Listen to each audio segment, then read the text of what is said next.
throw into center field. Here comes Hernandez. He is safe. Tigers win. Tigers win. This is the Powerhouse.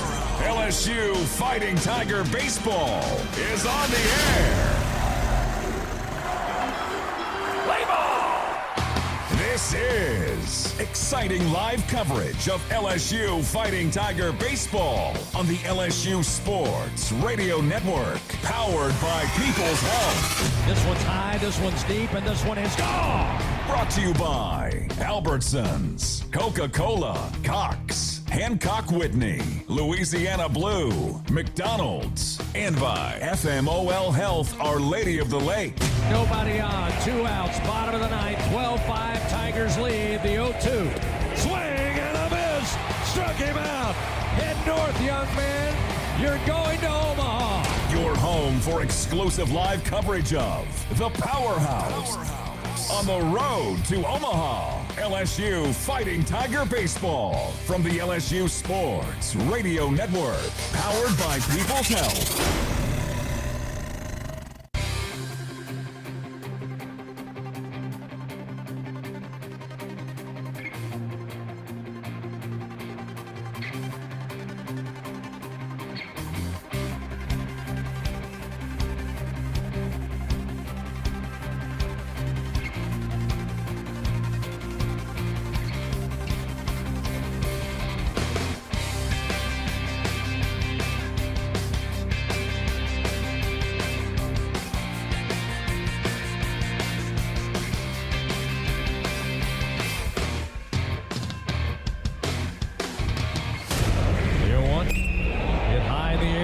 Field. Going back is Swain to the wall. It's gone! Second grand slam of the day! Welcome in to the Hub International On Deck Show, presented by Hub International, Louisiana's premier employee benefits and commercial insurance brokerage. Visit hubinternational.com, leading you up to first pitch of LSU baseball with a trip around the SEC, pitching matchups, batting lineups, and a visit with the top Tiger, head coach Jay Johnson. Here come the Tigers. Now, let's go inside the broadcast booth for the call of the game on the LSU Sports Radio Network. After a tough Game 1 loss last night, back out on the diamond looking to even up the series as it's Game 2 between the 10th-ranked Texas A&M Aggies and your Fighting Tigers of LSU. Hello, everybody. This is Chris Blair alongside Hunt Palmer here in the booth. Our straw starting to drink back inside the Capital One studios. Jeff Palermo welcoming you to Skip Bertman Field inside Alec Box Stadium here on the campus of LSU in Baton Rouge for today's play-by-play story. Texas A&M last night able to take an early lead, and every time LSU started to make some momentum, started to get some traction, the Aggies were able to strike to keep the Tigers at arm's distance. Eventually, 6 runs late in the game resulted in a 10-4 Aggie win. That win actually gave the Aggies a 1-game lead in this series since the two teams became SEC foes. 19 wins for A&M, 18 wins now for LSU.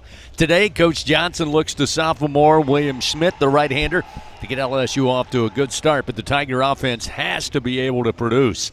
The Aggies, on the other hand, have had no issues with offense this season, especially in league games, and they'll look to sophomore right-hander Aiden Sims on the mound, try to keep the Tiger bats cool. So find your favorite chair, grab your favorite beverage, maybe the most important game of the season thus far. It's Game 2.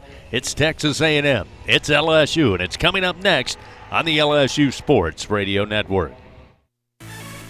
Tiger fans, get ready to swing for the fences because the 2025 baseball season is upon us, and SeatGeek is here to help you experience all the action. SeatGeek makes it easy to find tickets so you can be part of all the home run celebrations this season. Whether you're buying or selling tickets to LSU baseball games or to any other live event in Baton Rouge, SeatGeek is the place to do it. SeatGeek is the official ticket marketplace of LSU athletics. The most disruptive idea in ticketing, a ticket that works. Expect the expected. SeatGeek. Hi, I'm Nancy Landry. Louisiana's elections are an important part of who we are. In 2026, closed party primaries will change how some of those elections happen, so you'll want to know what to do. Keeping your registration current ensures you'll get the right party-based ballot. Remember, this change only applies to certain offices. To learn more, visit govote.com or download the GoVote app. Know before you go. Baton Rouge, you rolled the dice and we hit the jackpot. Thank you for voting for LaBerge Casino and helping us win 11 Best of Baton Rouge medals, including Best Slots, Best Table Games, Best Hotel, Best Steak, Best Sports Bar, Best Live Music Venue, and more. When you're ready for an award-winning night out, get to LaBerge Baton Rouge. Must be 21. Gambling problem? Call 800-522-4700.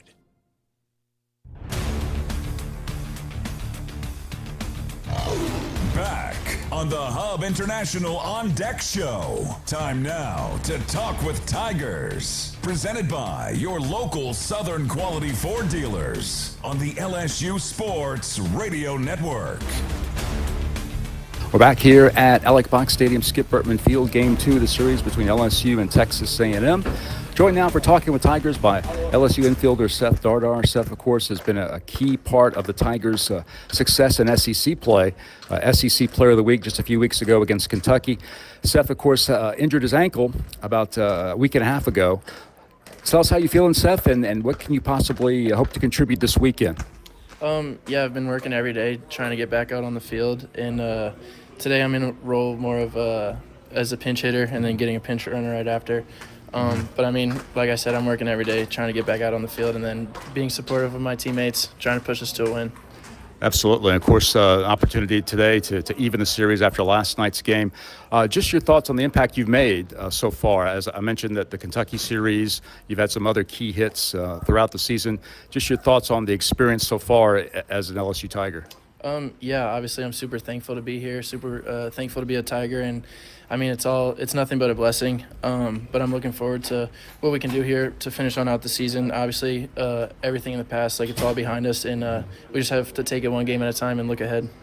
Yeah, that's appears to be the mindset of the team. I know Coach Johnson said after the game that he's going to do everything in his power, and I know the staff will, I know you guys will, to get things moving in a positive direction. I think that's pretty much the consensus on the club right now. Yeah, absolutely. Trying to play with no regrets, just laying everything out on the line, putting everything out there, and whatever happens at the end of the game happens. But giving it our all, playing with a lot of heart, and putting it all on the line. Pitching staff has performed well in recent games. William Schmidt on the mound today. He's had some flashes of brilliance, especially in SEC play. Just your thoughts on William getting the start and the guys following him. Yeah, I think it's great. I've said before that I think William was probably one of the best pitchers I've ever faced in my life, one of the hardest at-bats I've ever had. So whenever he's on the mound, we expect great things, and we have a lot of confidence in him as well as the rest of our pitching staff. All right, man, Seth, we appreciate it. Looking forward to seeing you back out there soon. Thank you. I appreciate it. Seth Dardar with us. Tigers getting set to face Texas A&M. A lot more to come after this on the LSU Sports Radio Network. Everyone has their own favorite way to experience Louisiana. For some, it's the taste of hot beignets with a creamy cafe au lait. For others, it's swaying to the music of brass bands, Zydeco, and all the music in between. It's boating on the bayou, weaving your way through festivals, road tripping in pursuit of the greatest gumbo. Whoever you are, whatever you crave, Louisiana will feed your soul. Go to findyourlouisiana.com to plan your visit today. In the SEC, it just means more. But what is it exactly? It's the fans, the students, the traditions, the legends. It's passion to celebrate deeper, reach farther, think smarter, make an impact off the field. It's that intangible thing that happens when 16 schools raise the bar as one.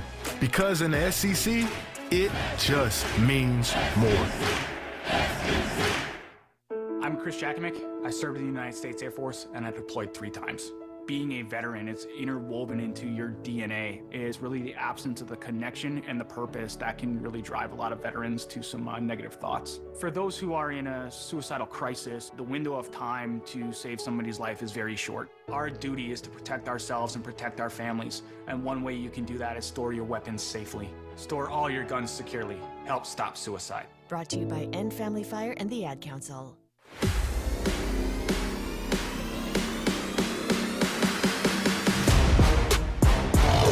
Leading you up to first pitch, this is the Hub International On Deck Show. Time now to take a trip around the Southeastern Conference. Presented by Visit Baton Rouge, Louisiana's capital city.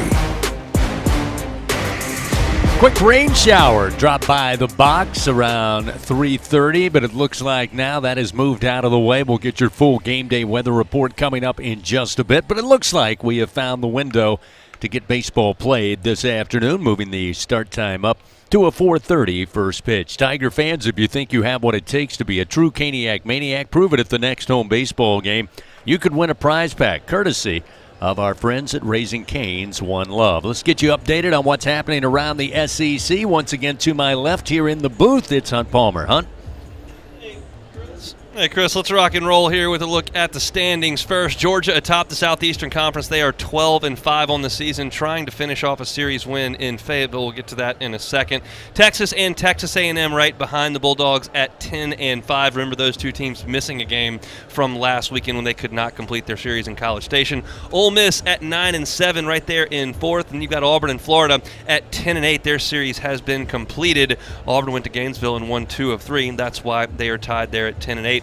Arkansas is at 9-8. Mississippi State, Alabama, Oklahoma, all at 8-8, 500 in league play through 16 games. Kentucky is 8-9 in league play. They are joined there by Vanderbilt. Tennessee is at 7-9. LSU in 14th place in the Southeastern Conference at 6-10 right now. South Carolina 5-11, and Missouri coming in at last, 3-13 in league play. Get your scores. We've got some finals from across the league already today. Vanderbilt has beaten Kentucky 8-7. They've tied that series at 1. As I mentioned, Auburn goes to Gainesville and wins the rubber game at Condren Family Ballpark. 8-5 was the final there in Florida. Texas beats Alabama to go up 2-0 in that series. 3-1 was the final today. Mississippi State shut out South Carolina to take the second game of that series in Columbia. 9-0 was the final. It's a slugfest in Fayetteville. It's two good offenses, and the wind is blowing out up there at Baum Walker. Georgia leads Arkansas 14-11. They're in the top of the 8th. They played 4 innings in Knoxville. No one has scored between Ole Miss and Tennessee. Ole Miss took game 1 last night. Top of the first, Missouri and Oklahoma tied at 0.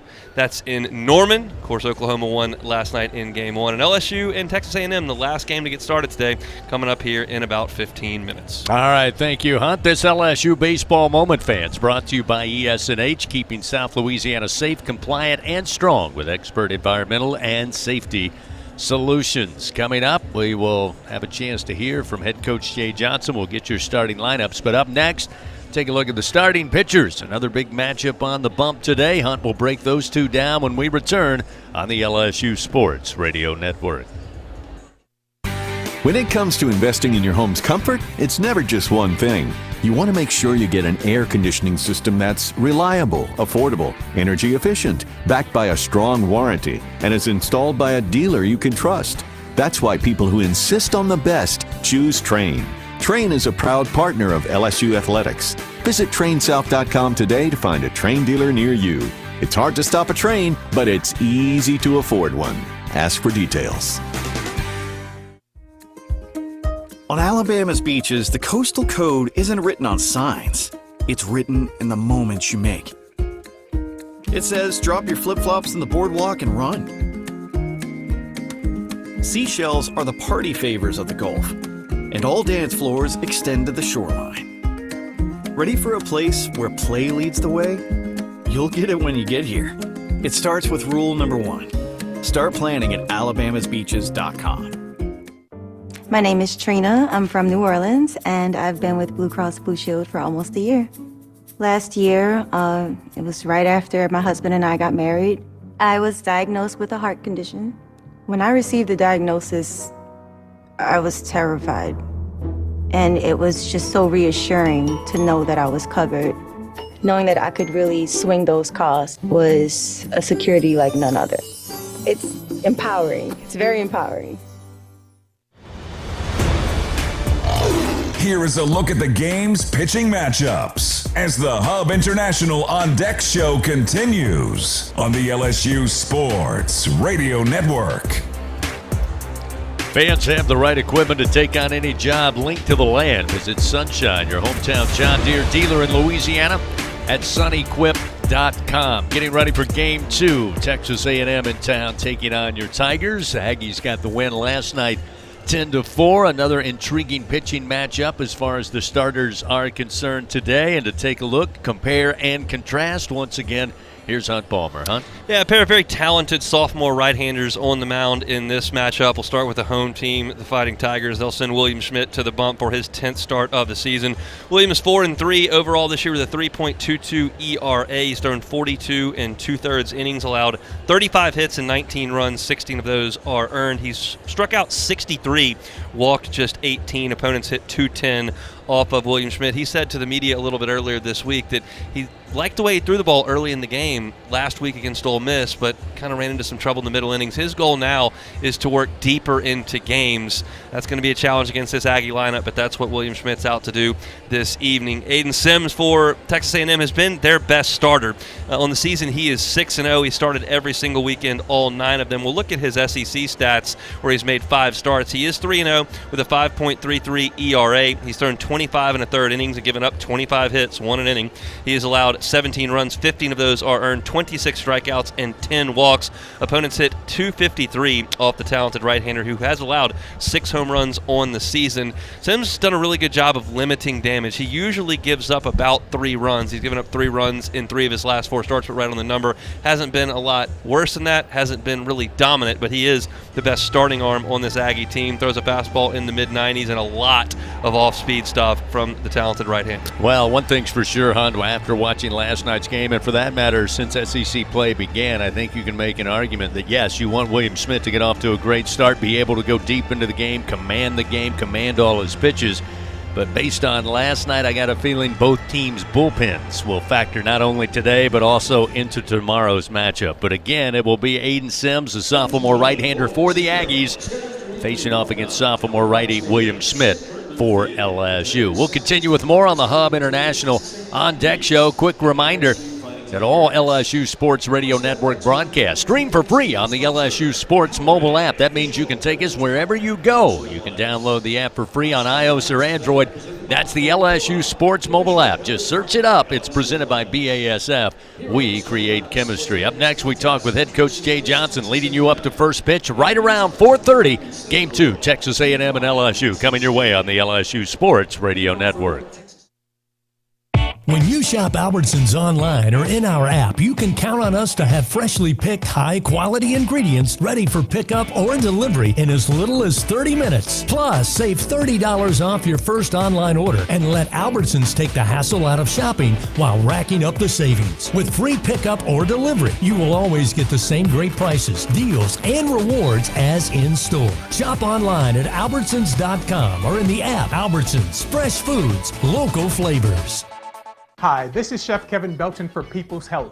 If you have diabetes, heart failure, or cardiovascular disorder, and you have Medicare, ask about a People's Health Chronic Condition Special Needs Plan. It's a Medicare plan designed to help with the unique needs that go along with these chronic conditions. Call People's Health today. Your benefits could start as early as next month. Plans are insured through United Healthcare Insurance Company or one of its affiliated companies, a Medicare Advantage organization with a Medicare contract. Enrollment in the plan depends on the plan's contract renewal with Medicare. Hey Tiger fans 12 and younger, don't miss your chance to be a part of Mike's Kids Club, presented by Shell, the exclusive kids club of LSU Athletics. Join Mike's Kids Club for only $25. Get the official Mike's Kids Club t-shirt, free admission to select LSU athletic events, and much, much more. To learn about upcoming events and to join, please visit LSUMKC.com. The Mike's Kids Club, presented by Shell. At Toyota, we don't just build trucks. We build something that's meant to last. That's why the 2026 Tundra is built to tough it out and to take it easy. Built to carry tradition and to make new ones. Built stronger, built louder, built here. The 2026 Toyota Tundra. Built in Texas, driven everywhere. Test drive at your local Toyota dealer or visit Toyota.com today. Toyota, let's go places. Feature availability differs based on trim. See Toyota.com for details. Before the Fighting Tigers take to the field, time to visit with the top Tiger, LSU skipper Jay Johnson. Presented by Hancock Whitney, the official bank and credit card of LSU Athletics. On the Hub International On Deck Show from the LSU Sports Radio Network. Coach, you come in here on Saturday, move the game up a little bit. Looks like we'll be able to get everything in this matchup with Texas A&M. Today's game weighs as much as yesterday's game. Kind of what was the message to the team coming into Game 2? Yeah, really all we did last night was talk about the game and like what happened in the game and trying to draw improvement from it. And then it's a new opportunity today. Like one thing I've learned is, these series or these weekends are long. I've seen, them shift quickly, in the middle of them, positively often and negatively. So it's about today. It's about the play. It's about William getting off to a good start, supporting him behind with good defense and taking a lot of quality at bats. I know certainly it would help if the offense gets out to an early start, kind of make Texas A&M play from behind a little bit with their pitching staff. Talk about William Schmidt getting the start today, Coach. Obviously, you know what he's up against Texas A&M, but how does his skill set, if he finds it and can be consistent, can help him out? Well, him at his best or at his peak is going to beat anybody, and he's going to pitch for a long time after LSU because he's that type of ability. So just getting him to execution, obviously getting ahead in the count, making pitches, mixing pitches, all very, very important against a good lineup. What do we know about Game 2 starter Aiden Sims? Obviously another highly heralded pitcher, but what are the challenges he'll present? Yeah, he's probably their best guy when you look at their staff on paper. He pitches away. He mixes all his pitches. Like, we really, really have to do a good job controlling the outer third of the plate. There's not a lot of misses in and misses in the middle. He's going to make you hit multiple pitches. He's going to throw multiple pitches for strikes. And we really have to do a good job staying on balance and covering the outer third of the plate. I know this applies to every matchup in baseball, but how important is it if you can get on him early, get to their bullpen early? Yeah, I think, when you get into these SEC weekends, there's not a ton of things where you could point at it and go, this could tip it in our favor. And their bullpen is one of them. Would have liked to have gotten one more reliever in the game last night. They certainly had a couple more up and going. We weren't able to do that. But, yeah, if you can get him out of the game early and stretch this thing for 2 days, that definitely plays in our favor. All right, Coach. Looking forward to it tonight. Best of luck. Get after him. Awesome. Thanks, Chris. Head Coach Jay Johnson, everybody. We'll take a timeout. Continue with more on the Hub International On Deck Show. Get the starting lineups. First pitch coming up, Game 2, the Aggies and your Tigers. Here from the box on the LSU Sports Radio Network. Hey, Tiger fans 12 and younger, don't miss your chance to be a part of Mike's Kids Club. Presented by Shell, the exclusive kids club of LSU Athletics. Join Mike's Kids Club for only $25. Get the official Mike's Kids Club t-shirt, free admission to select LSU athletic events, and much, much more. To learn about upcoming events and to join, please visit lsumkc.com. The Mike's Kids Club, presented by Shell. I'm Richard Fontenot, president of the Louisiana Farm Bureau Federation. My brother and I grow rice, soybeans, and raise crawfish on our farm in Evangeline Parish. For a fourth-generation farmer like myself, Louisiana Farm Bureau is as much a part of my life as checking traps or harvesting rice. Our organization is more than 145,000 members strong, and we've been around for more than 100 years. The Louisiana Farm Bureau spans generations, and we want you to join our family. Visit lafarmbureau.org, the Louisiana Farm Bureau Federation, the voice of Louisiana agriculture. Get ready, Tiger fans! Venture Global is proud to partner with LSU Athletics, powering Louisiana and the world with clean, low-cost, reliable energy and fueling the future of our great state. As we cheer on the Tigers this season, we're also driving innovation, creating jobs, and supporting our local communities. Together, we're building a brighter, more sustainable tomorrow.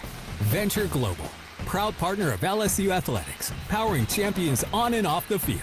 Go Tigers! Wrapping up the Hub International On Deck Show.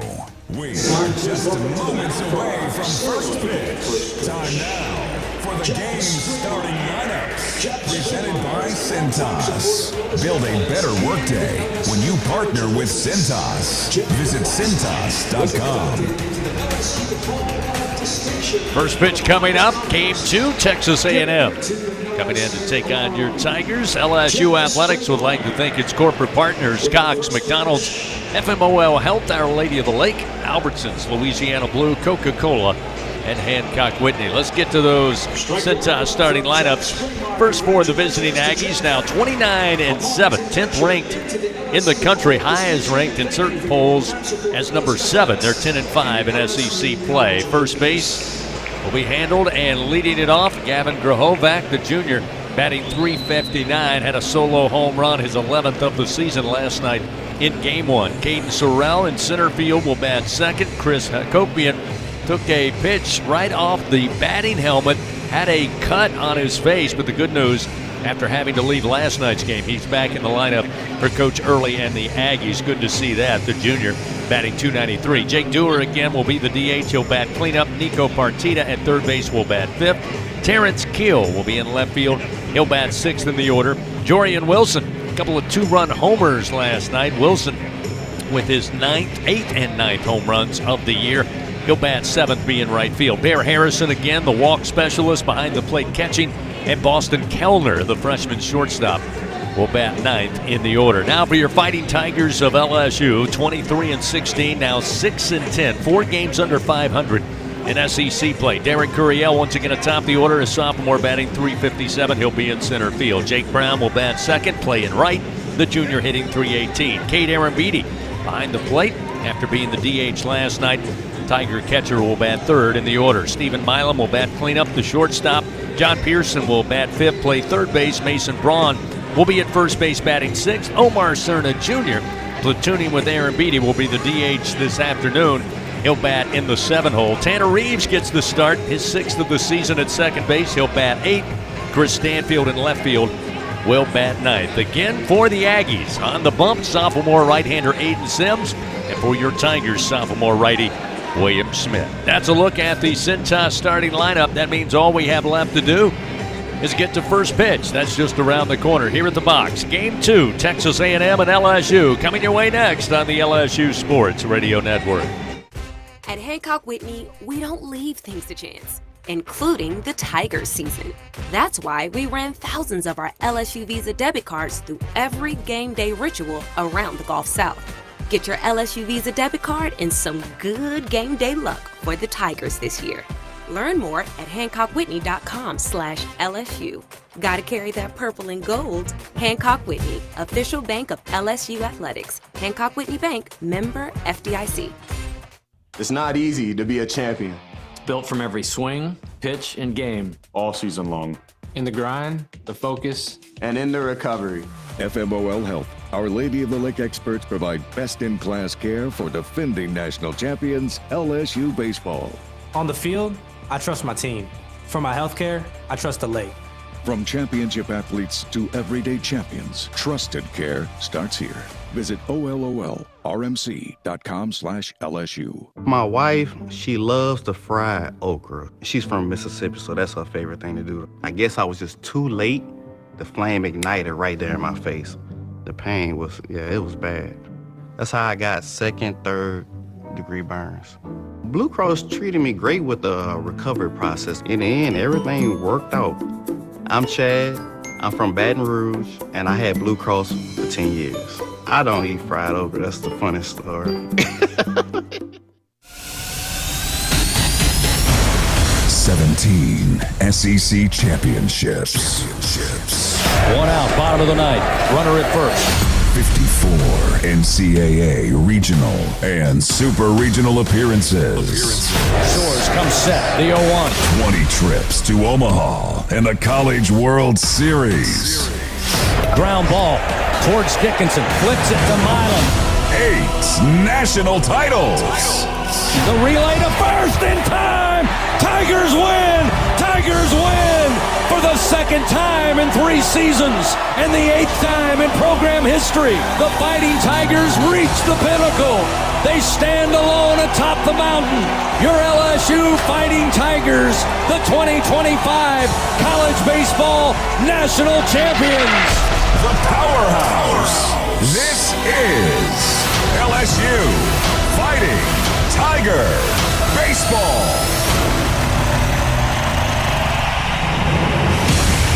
On the LSU Sports Radio Network. Saturday afternoon, Tiger fans. Welcome once again. Skip Bertman Field inside Alec Box Stadium. Game 2 of this SEC tilt, Texas A&M and LSU. The Aggies, a little too much offense last night. Got the win in Game 1 by a final of 10-4. Hunt Palmer, as we sit here getting ready to go into Game 2, you could just sense, listening to Coach Jay Johnson following the game last night, a lot of frustration for this team. A lot of frustration trying to find the right combination, find the answer. I'll get right to it. No need to bury the lead. Today's recipe for success brought to you by BRQ Seafood and Barbecue, official catering service of LSU Athletics. Throughout the season, we've talked from game to game. Against this particular team, we need great pitching. This particular team, we need to have great defense, great situational awareness, and obviously offense. I think today you come into this one, you got to have offense. You got to help out William Schmidt and whoever follows him on the mound today. Last night, Kason Evans battled as hard as he could. He had a really good start.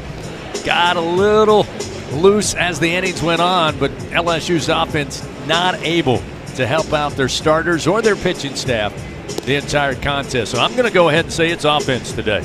Can't beat A&M with 4 runs. LSU scored 4 runs last night. It won't do it. You've got to score 8, 9, 10, 12 runs to beat this team because they have the best offense in the SEC. They have scored 10 or more in more than half of their league games, 8 of 17.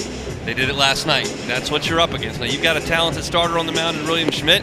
He's going to try to get you off to a good start. You've got Zach Cowan ready. You've got Devin Sheeran ready. And you didn't really burn much of anything in the bullpen last night. Guys threw 1 inning or 2/3 of an inning. So you've got your guys ready to go. You got to pitch, but you're not going to hold this team to 1 or 2 runs today. You got to score. You're exactly right. Schmidt taking his final warm-up tosses. Gives us a chance to present today's team colors presented by Kubota. For Earth, for Life. Tigers going with the white jerseys, white pants, purple piping. Purple Tigers across the chest, front chest, and purple name and numerals on the back. Texas A&M not quite as dark gray, kind of a traditional gray uni today. Jersey and pants, maroon piping. They'll have their A&M traditional maroon lids. LSU in there, always traditional purple LSU logoed hats. As we are just about set to go, Gavin Grahovac, Caden Sorrell, and Chris Hakopian will lead it off for the Aggies. Those 3 last night did plenty of damage, even though Grahovac and Sorrell got started a little late. They eventually were able to find the knocks they needed. As we mentioned, Hakopian had to leave the game after taking a pitch to the head. Luckily, the brunt of that handled by the batting helmet, but he's back in the lineup today. Grahovac steps in. We're just about set to go. William Schmidt ready to get it started.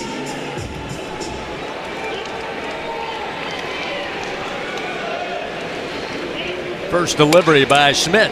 Swung on, but a bouncer foul down the third base line. And it's 0-1.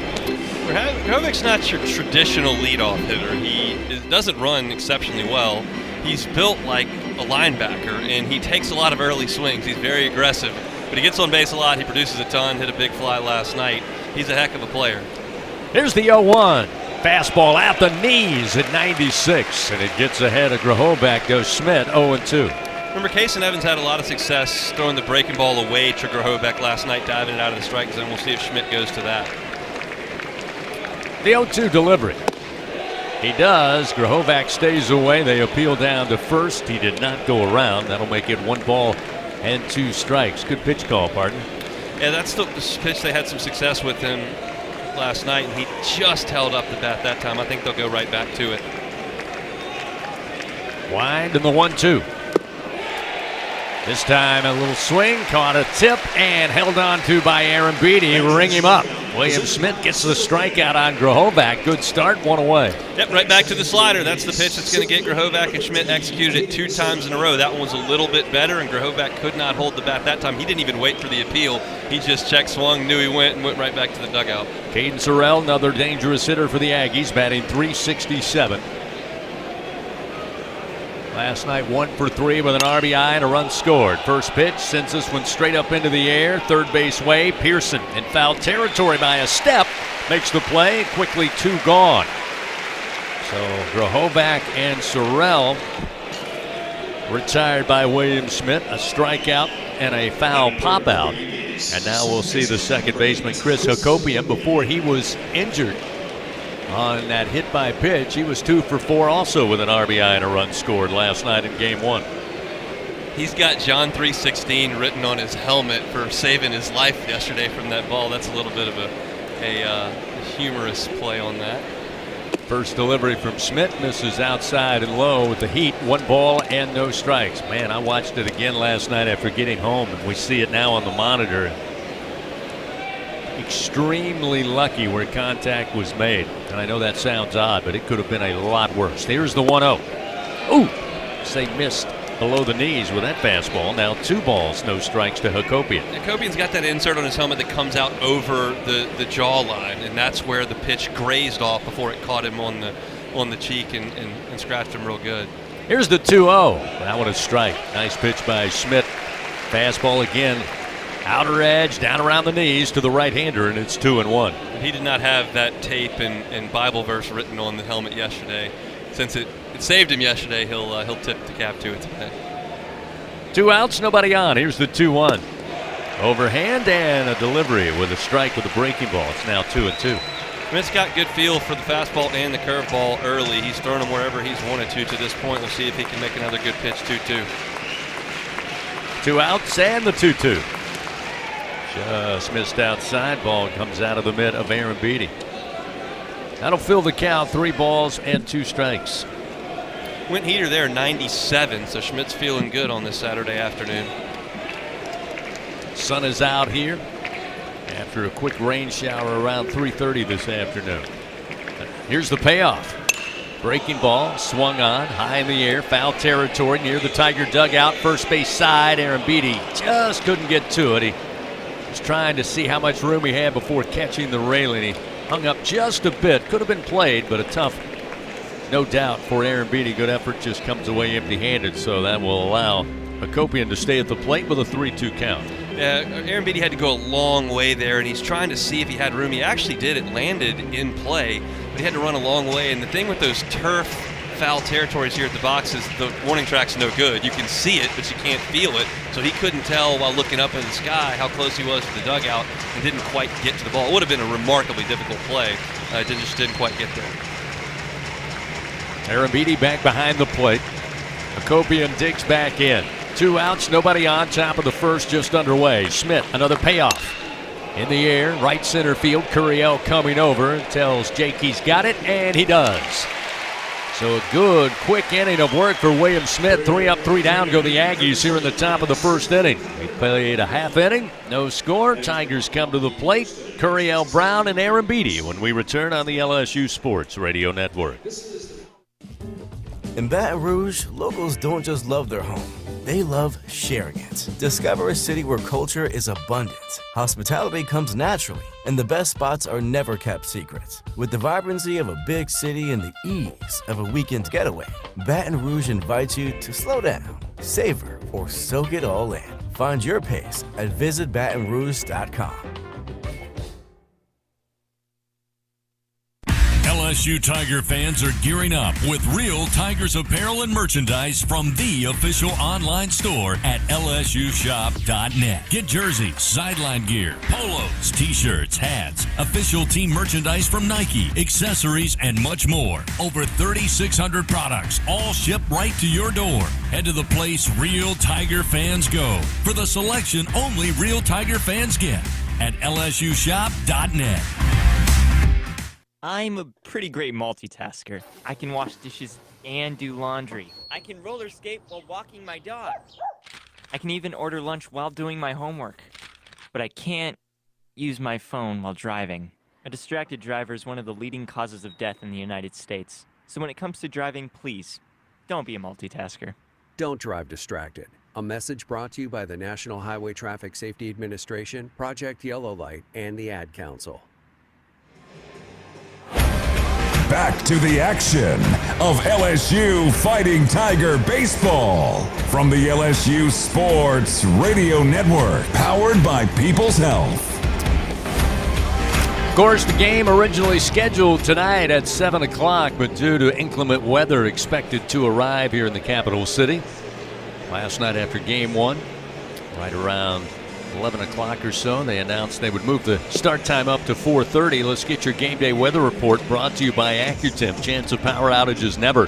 If you get a whole home generator from AccuTemp, keep the power in your hands. Currently 85 degrees, mostly cloudy skies. It'll stay that way, but dry, they tell us, till around 8 o'clock. Then a 40% chance of rain moving into Baton Rouge. But again, should have the window needed, Hunt, to get this game in. Very important game, as I said from the outset. Again, you hate to put any game in the must-win category, but I think for a bunch of reasons. For your overall record, now 4 games under 500, and for a little shot in the arm for this team, this is why this game's so important today. No question. You've lost 4 games in a row. You're at your home ballpark. Got one of your dudes on the mound in William Schmidt. You're facing a good team. Chance to go get a win. Gurriel will lead it off, facing Aiden Sims, the right-hander. Delivers. And the fastball at the belt for a strike, and it's 0-1. I'm trying to channel a little good energy. I put on the 2023 National Championships hat when I walked out the house, thinking, we got to find some vibes that are good. That team was pretty good. We'll take it. Yes. Here's the 0-1. Off speed, but outside. Evens the count to Derek. 1 ball and 1 strike. Gurriel 1 for 5 last night. That leadoff role, he did come around to score a run. Tigers played it 1 in the 4th, 1 in the 5th, 2 in the 8th inning. Here's the 1-1. Fouled off the bat of Gurriel. Make it 1 ball and 2 strikes. The scouting report on Sims is 70% off-speed stuff. A lot of change-ups, a lot of curveballs, a lot of sliders. He's got a fastball that is 95, but it's more of a show pitch to get you off the other stuff. So that's something LSU is aware of, and we'll see if they can make the adjustment to him. 1 ball, 2 strikes, and the pitch. Misses high at the letters. Good take by Derek to even the count, 2-2. You know, last night Derek swung at the first pitch and hit it hard, but made an out. First pitch at the top of the first. He's worked this count a little bit deeper. We'll see his 5th pitch here, just trying to get on base. Sims starts the wide. Here's the 2-2. Fastball called strike 3 at the knees. Inside corner. Not sure Derek agreed with that one, but awfully close, maybe too close to take in that situation. Not a lot you can do with that, and on the hands around the knees, but that was a tough one. Maybe just try to fight it off. Nonetheless, 1 away. We'll see Jake Brown. That's a fastball that's right there just at the knees and probably a strike. It was close, but it's one that you would probably swing at if the guy threw a lot of fastballs. But because you're probably looking breaking ball more often than not from Sims, fastball can sneak by you. Brown awaits, and the first pitch. Off speed, belt high, and inside corner called strike. Jake, 1 for 5 last night. A couple of strikeouts.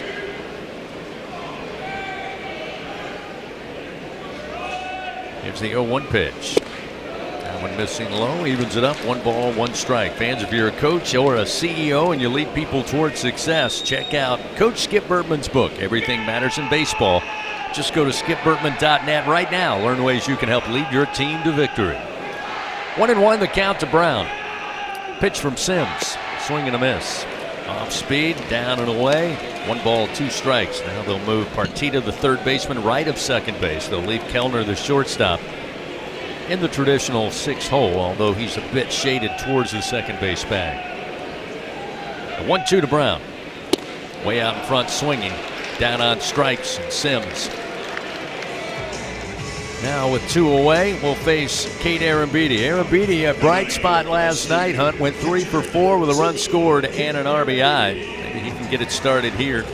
It all comes down, as we said last night multiple times. Tigers didn't have a ton of traffic, but they had enough. Eventually able to get a couple of runs in by applying that type of pressure, but not enough of it throughout 9 innings of play. First pitch to Arambidi. Swing and a miss. Downhill fastball, and it's 0-1. I was curious to see how they would play Cade today defensively, since he shot 2 singles through the right side, but they're still shifting him. The second baseman's still on the second base side of second base, but there it is, a shift. The 0-1. A swing and a miss. Another fastball. That one right across the plate, belt high. Arambidi late coming around. It's 0-2. That's that cut fastball that takes a few miles an hour off, and LSU's just been out in front of everything in this inning. Everything off speed, they've just been waving over the top of. The 0-2. Good take just outside. 1 ball, 2 strikes.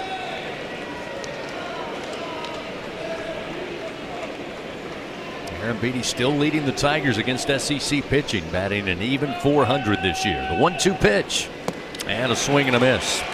So Aiden Sims comes in, fans the Tigers in the bottom of the first inning. 3 up, 3 down, all by strikeout. No score, we played a full inning. Back to the top of the second when we return on the LSU Sports Radio Network. It's not easy to be a champion.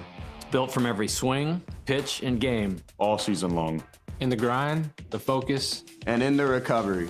FMOL Health, Our Lady of the Lake experts provide best-in-class care for defending national champions LSU baseball.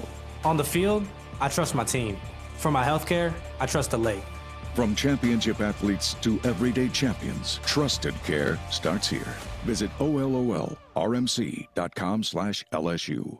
Score big with MMR. Join the team at the largest privately owned open shop electrical and instrumentation contractor in the nation, headquartered right here in Baton Rouge. MMR is committed to positioning each team member for success. Whether you're a student seeking an internship, just starting your career, or already a seasoned professional, MMR offers a variety of positions just for you. Get in the game at MMR, where your future is bright. Kick off your career at MMRGRP.com/careers. MMR, a proud partner of LSU Athletics.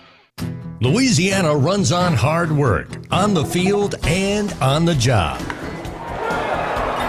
ES&H's mission is to continue to be a high-performance company that quickly, safely, and effectively responds to our customers' emergency needs. ES&H provides excellent service with quality and integrity that keeps our state ready for the next inning. ES&H, your partner for a safer, cleaner South Louisiana. Live action of LSU Fighting Tiger baseball continues from the LSU Sports Radio Network, powered by People's Health. Quick reminder, FMOL Health, Our Lady of the Lake, LSU's championship health partner. Learn more at OLOLRMC.com/LSU. We hit the top of the second, no score. Both teams going very quickly in their first at-bats. Good start by William Schmidt. Good start by Aiden Sims. We settle into the second. Jake Dewar batting fourth in the order, ready to go. First pitch to the left-handers. Low and inside, ball one from Schmidt. It would not surprise me if all 6 of the guys that were retired in the first inning play in the big league someday. Here's the 1-0. Short of the plate. 2 balls and no strikes. Oh, I think you're right. Just to suggest it's a pretty good frame by these pitchers, but the problem is you got to continue to do it. There's more guys coming after it. 2-0. Fastball ripped in there by Schmidt. 96, and it's 2-1 now to Dewar. Bit of a windy night last night. That flag out in center field, Old Glory, resting pretty easy right now. Not a lot of breeze. 2-1 pitch. Hit in the air to right field. Brown going back and a few steps on the track. He's got it. Pulls down the shades, makes the play, and there's one away. Dewar last night 1 for 4 at the plate, but that one was a big one. A single drove in 2 runs for Texas A&M, so he's retired in his first at bat this afternoon with 1 away.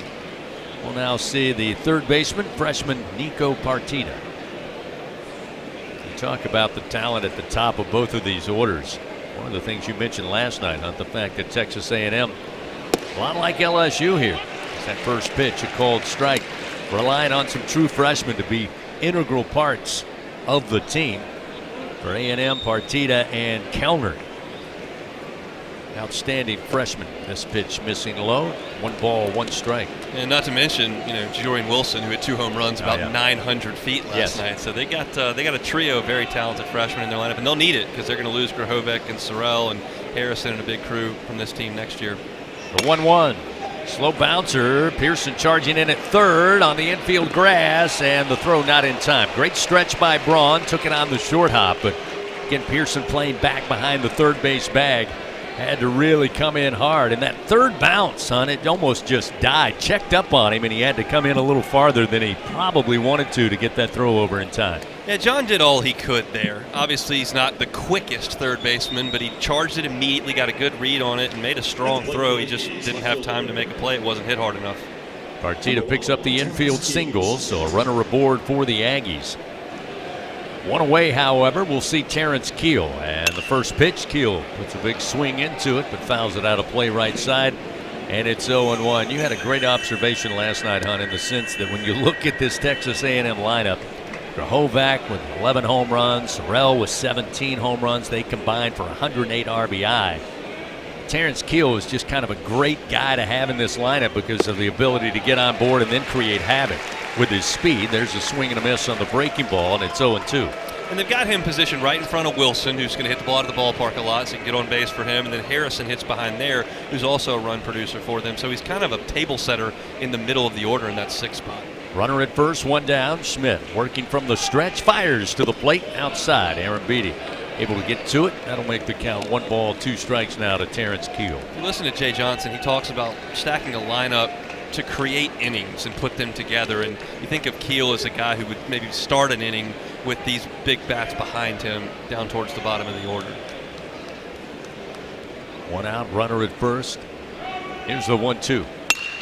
Keel launches to right field. Brown going back, settles under it, got room, makes the play. 2nd out of the inning. That will return Partita back to first. So 2 gone, still a runner at first. Keel retired. Does bring up Jorian Wilson. I was trying to forget about those 2 big 2-run blasts last night, but you're exactly right. 3 extremely talented freshmen. And that's one of the things Jay told me earlier in the week. He said, hey, look, Grahovac missed the majority of last season. They had injuries to their pitching staff. They all kind of stayed together, and then they added some really key portal additions and really talented freshmen. We're seeing one of them here as Wilson takes the first pitch, fastball strike, and it's 0-1. Well, you can throw a rock and hit a really good baseball player in the south part of Texas. It's a great place to recruit. Partita with a sizable lead off first. Schmidt will come set, and the 0-1 pitch. A little low. Aaron Beatty able to glove it. Keep it in front of him. It's 1 ball, 1 strike now to Wilson. Wilson, as we said, home run number 8 and number 9 last night, helping A&M with a couple of crooked numbers. 3 runs in the 5th, 3 runs in the 6th. They got 2 runs off Wilson's 2nd homer in the 9th. Here's a turn and throw. Get back safely as Partita.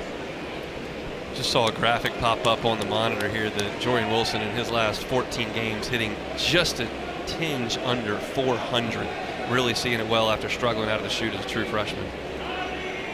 Schmidt delivers this pitch inside, got away from Aaron Beatty. Karim's left of the home plate, and that'll allow Partita, who read it all the way, to get to second base. So now with 2 outs, A&M first base runner coming here in the top of the 2nd. Now they have him in scoring position.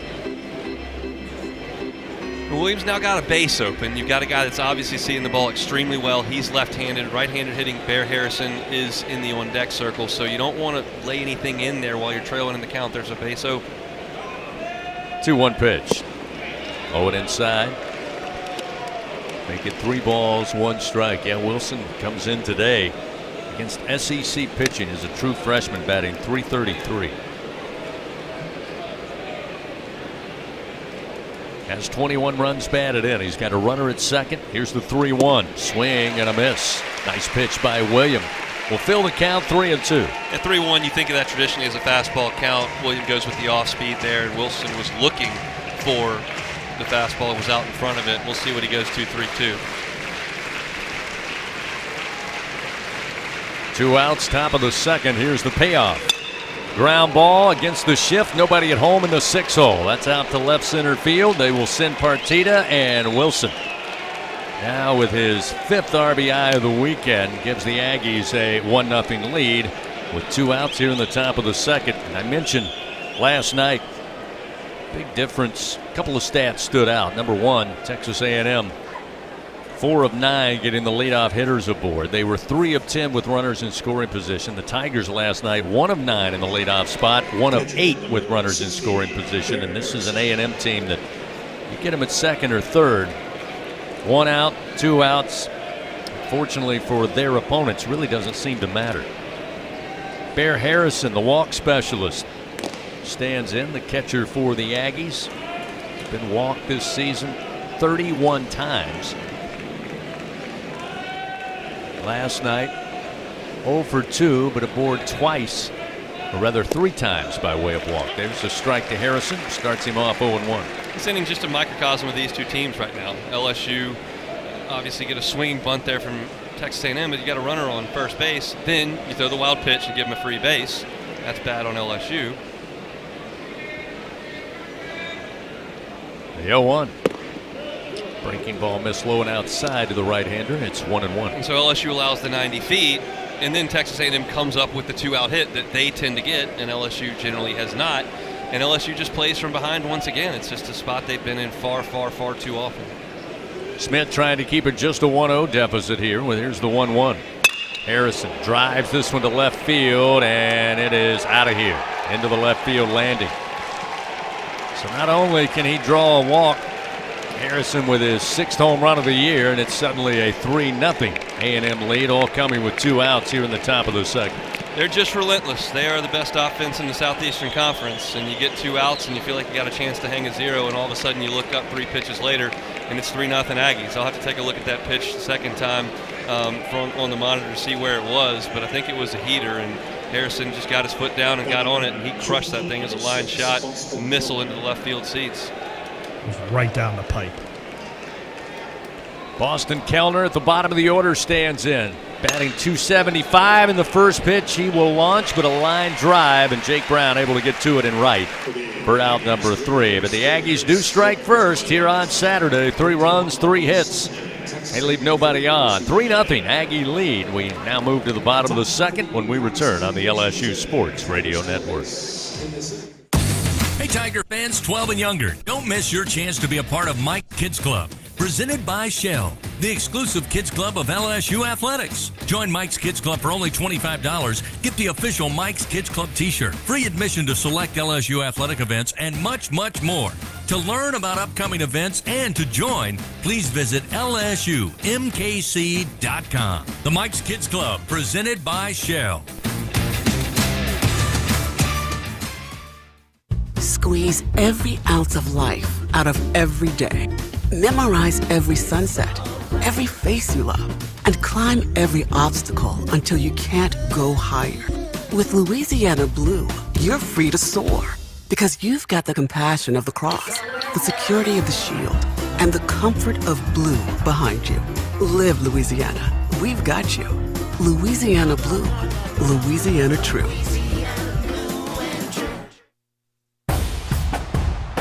Champions make plays on the field and in life. With LSU Online, you can keep your career moving, earn your degree, and still run your own game plan. Learn anytime from anywhere and take the next step toward your goal line. It's time to make your move, Tiger fans. Visit online.lsu.edu. LSU Online. Win where you are.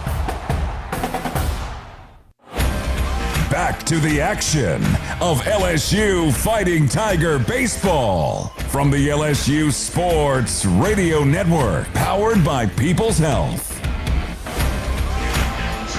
Fans join MMR, the largest privately open shop electrical and instrumentation contractor in the nation, proud partner of LSU Athletics. Unfortunately, Hunt, once again for a second straight game of this series, Tigers going to once again play from behind early. Texas A&M 3 runs on 3 hits in the top of the second. Stephen Milam will start it off for LSU. First pitch from Sims in on the hands for ball 1. Milam last night had a pretty good night individually, 2 for 4, 2 runs scored, an RBI, and another solo home run, his 5th of the year. The 1-0 pitch. And this one hit high and deep to right field. Going back, Jorian Wilson, and it is off the secondary scoreboard in right center. And Milam with home run number 6 gets the Tigers on the board with a leadoff solo home run. It's 3-1. We know how hot Stephen Milam can get. We've seen it over his 3-year run in Baton Rouge. The end of his freshman year was torrid. Last year was even hotter when he was sizzling here at the box and then up in Omaha. And he's seen it really well this weekend. Hit the ball hard a couple times last night. That ball was touched to right field, and it's a time when LSU had to have it. A&M had taken control of this thing with a 3 spot in the second inning. Milam's leading off after the top 3 guys in order have struck out. He catches that ball out in front of home plate and drives it out of here. Big swing by the junior shortstop. So now we'll see John Pearson Pearson last night with a couple of good plays at third defensively. Went 1 for 2 with an RBI at the plate. Sims delivers. And the first pitch jumped on but sent foul out of play, and it's 0-1. This Texas A&M team kind of reminds me of the Jaden Daniels LSU football team. Like, they're going to drag you into their style of game. They're going to score a lot, and they're going to allow you to score a lot. They're not going to play a lot of pitcher's duels. LSU's just got to swing the bats today. It's that simple. The 0-1. This time missing outside with breaking ball. 1 ball and 1 strike to Pearson.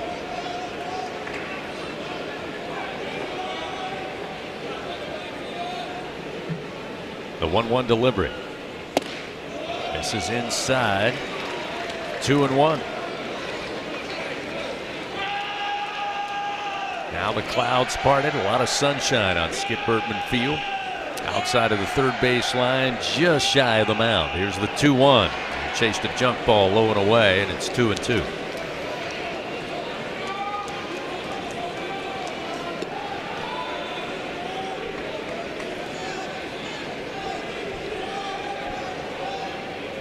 Sims ready to work the 2-2, and this one hit strongly to center field, but coming in will be Sorrell, and he's got it in time for the first out of the inning. So Pearson retired. We'll see Mason Braun.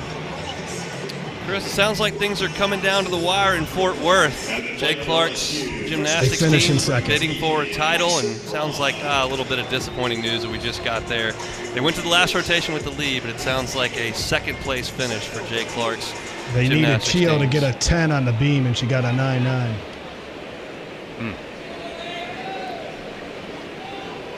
First pitch to Braun.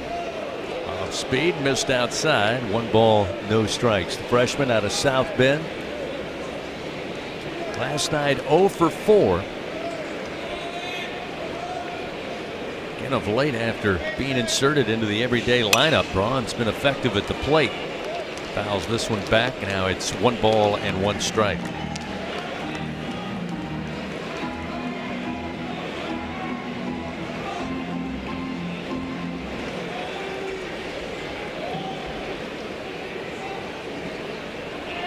Sims starts the wind and the 1-1 delivery. At the knees for a strike. It's 1-2. Sims is an interesting pitcher to watch. We told you in the first inning, the scouting report is a ton of spin, but it's interesting to watch because he does not throw a lot of fastballs, and for somebody that has a 95-mile-an-hour fastball to not throw it very often is an interesting approach.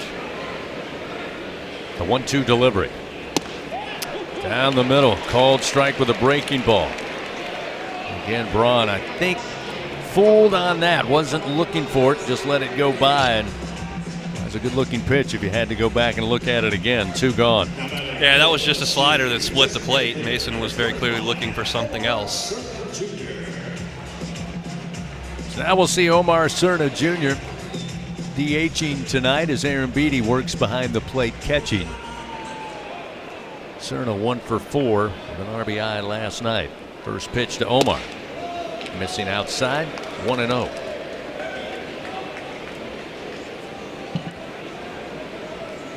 Yeah, again, we've seen that cut fastball there around the upper 80s, low 90s, but he has not gone to the traditional fastball much. Here's a ground ball into the shift, handling Hakopian left of second base. He'll throw to first, and the Tigers are done. However, they get on the board. Stephen Milam, another solo home run on the weekend, makes it a 3-1 ball game. 1 run on 1 hit, nobody left on for the Tigers. We head to the top of the third. It's a 3-1 Aggie lead here in Game 2 on the LSU Sports Radio Network. The original Louisiana hot sauce is proud to be the official hot sauce of your LSU Tigers. And our peppery peppers add so much flavor to your food, it'll taste good on anything, even SEC rivals. Gator? Chomp chomp. Beef? Hook 'em. Pork? Woo! Pig suey. So next time you're enjoying an LSU game, grab the original Louisiana hot sauce. Handcrafted so you can enjoy our rivals too. That's Louisiana Hot. Buy you some. What a matchup we've got, folks. Just nonstop action. The energy is electric and the fans are all in. An intense game like this calls for a Coca-Cola. Ah, crisp and refreshing. That's a game changer. Yeah, that taste scores every time. And just like that, they're back at it. Passionate fans and an ice-cold Coca-Cola. Now that's a winning combo. No matter the team, no matter the sport, everyone knows fan work is thirsty work. Enjoy a Coca-Cola. My name is Trina. I'm from New Orleans, and I've been with Blue Cross Blue Shield for almost a year. Last year, it was right after my husband and I got married, I was diagnosed with a heart condition. When I received the diagnosis, I was terrified. And it was just so reassuring to know that I was covered. Knowing that I could really swing those costs was a security like none other. It's empowering. It's very empowering. We head to the top of the third inning of LSU Fighting Tiger Baseball.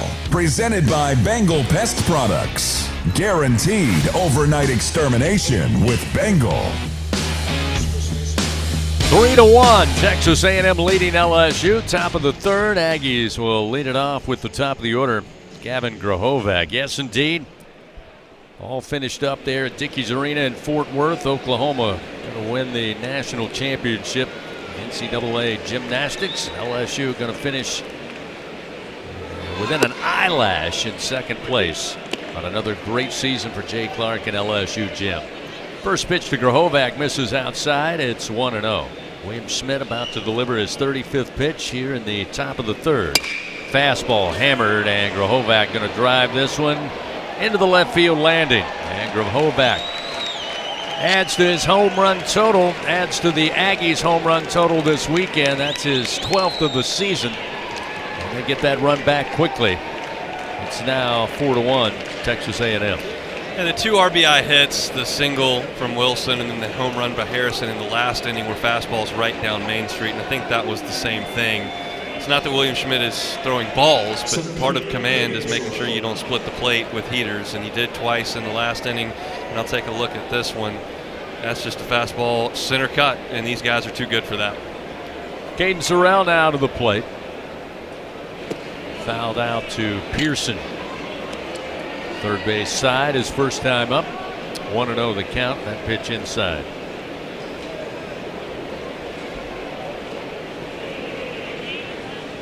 The 1-0 from Schmidt.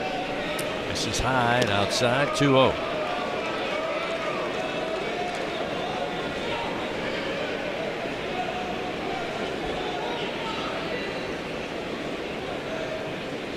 William fires the 2-0 pitch, a bouncer foul beyond the camera well in the LSU dugout. 2-1. Williams just got to keep plugging away. Just got to keep throwing hard. He's as good a guy as LSU's got right now. He's got to get outs. You know these guys are going to put some swings on the ball. The offense has got to come along for LSU. He just got to keep chugging. 2-1. Rifle shot to center field. A base hit for Sorrell, his first of the day. So after the top of the order struck out and popped out in the first inning, come back around here with a solo shot to start it in the third for Grahovac, and then a right back up the middle base hit to center field for Sorrell. Now we'll see the second baseman, Chris Hakopian. And I think all of these are leaving the bat over 100 miles an hour. There's nothing cheap about what Texas A&M's doing off of William Schmidt. Pitching coach Nate Yeske now going to go out and talk it over with William and the infield on the mound. A reminder, scratch-made dishes, wall-to-wall TVs, craft beers, and cocktails. Stop by today or order online or just use the app. Walk On Sports Bistro. Game on. Hunt, while we have a moment, let's kind of update that Republic Finance SEC scoreboard. Has Georgia stopped scoring yet, or has the game come to an end? It appears that Kirby Smart's offense has taken the field in Fayetteville is what it seems like. Georgia's bashing home runs. They had a player hit a grand slam and a 2-run homer in the 9th inning. I can report that they have stopped scoring. They got to 26. And they are done. Arkansas has got to score 12 in the 9th to finish it. But the game's in progress right now. Georgia leads Arkansas 26-14 in the bottom of the 9th inning. Ole Miss 1-0 lead in the top of the 7th over Tennessee, and Oklahoma leads Missouri 3-0 in the bottom of the 4th. Kocheski back in the dugout. Hakopian to the plate. He's 0 for 1. Fly ball out to Curiel in right center, his first time up. Smith, though, going to keep an eye on Sorrell over at first base, who again is 7 of 11 stolen bases. Again, not a lot of aggressive play on the base pad last night for Coach Early, but Certainly can if need be, but right now they're finding success just moving them station to station with the bat. First pitch missing, 1-0. Baseball is a funny game, and the lesser team wins in a lot of instances. But I've watched Oklahoma with my own eyes on this field. I cannot believe Oklahoma beat this team 2 out of 3. 1-0. Driven to left field. Stanfield on the run. Going to take a bounce. Around second is Sorrell. Stanfield whips it into Milam. That'll hold Sorrell at third, but a double off the bat of Hakopian. 6th double of the year. Again has A&M already with 1 run in here in the top of the 3rd, threatening again with nobody else, and runners 2nd and 3rd. It's another fastball right down the middle. You just can't throw fastballs right down the middle. And you put Jay Johnson here in such a difficult spot because you're in the 3rd inning, and you don't want to go to your bullpen right now. You certainly can't go to your best guys down 3 runs against a team this potent, but you're risking the game getting out of hand. It's just a very difficult spot to manage for Jay Johnson. Jake Dewar at the plate, swings and fouls the first pitch off. 0-1. Dewar again sent one out to right field to Jake Brown for the out back in the 2nd inning. Sorrell at 3rd, Hakopian at 2nd base, nobody out. The 0-1. Line drive to center field, not very deep. Curiel will take the grab, make the catch, but tagging up and coming home to score without a throw will be Sorrell, and suddenly it's now 5-1 as Dewar picks up the sac fly RBI. And not all sac flies are created equally in terms of contact, and that one was hammered to center field on a line. It was deep enough as Curiel had to wait for it. Now you got a runner on 2nd base, but A&M just continues to tee off on William Schmidt offerings. Nico Partita to the plate. Had the first hit for the Aggies back in the 1st inning. Pitch by Schmidt. Chasing down in the dirt. 0-1.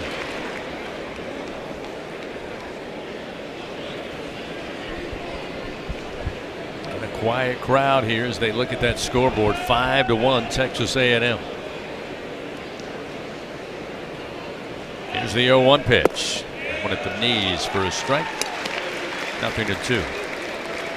A couple good pitches to start this at bat from Schmidt. Needs to find another one to finish.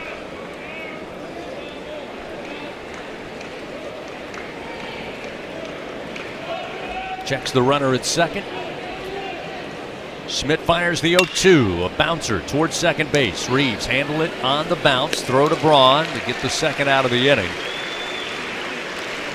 However, Partita will advance Hakopian over to 3rd. So now Schmidt got to concentrate on Terrence Keel the 3rd, Terrence Keir the 2nd, I should say. Jumping ahead of myself. One of the Keels. Hadn't had the 3rd just yet. But again, you got to go after him here. As you said, perfect assessment, a scrappy player, not an easy out. He's batting .296, but again, he's got several ways to get aboard as that first pitch breaking ball misses, ball 1. He's seeing it great this weekend. He hit it hard 3 times last night, and he stung it in the 2nd inning today. Runner at 3rd, 2 down, a 1-0 pitch. Outside and low, 2 balls, no strikes.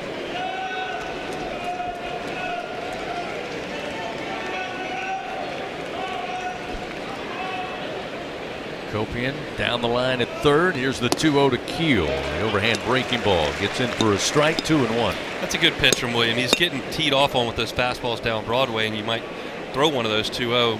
Knew better than that against a guy like Keel. Spun it in there and got a strike. 2-1 delivery. Again, missing low. Keel let it ride, took a long look, but stayed away. It's now 3-1. A lot of room on the right side of the LSU infield as Reeves, the 2nd baseman, is shaded very well towards 2nd base. 3-1 delivery. At the belt for a strike. Now 3-2. Schmidt's not giving in. He hasn't thrown a fastball in any of these fastball counts. Now you got 3-2, another typical heater count. And I don't know that he'll throw a fastball here either. 2 outs, runner at 3rd, a 5-1 Texas A&M lead here in the top of the 3rd. Payoff! Fouled off the bat of Keel. Fought off the fastball down in the zone. Keep it 3-2. Yeah, 96 on that fastball, and it was down. It was at the knees, and Keel got on top of that thing and fouled it off. That was a good pitch.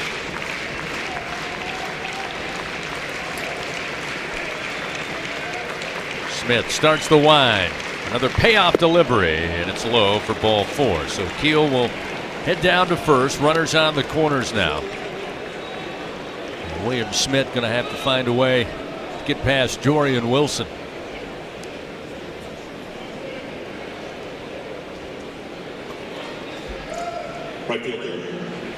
Talked about it a lot, but every time one guy's at bat's over, I look down to see who's next, and I got to deal with him. It's just it's a relentless lineup that they've built there in College Station. Now the hits keep on coming. Got to find a way to end this inning here with 2 outs, runners on the corners. Breaking ball a little low. 1-0 to Wilson. LSU shifted Wilson with that RBI hit back in the second. And they still leave the left side of the infield fairly open as Milam shaded towards second base. Quick turn, throw over to first. Keep an eye on Keel.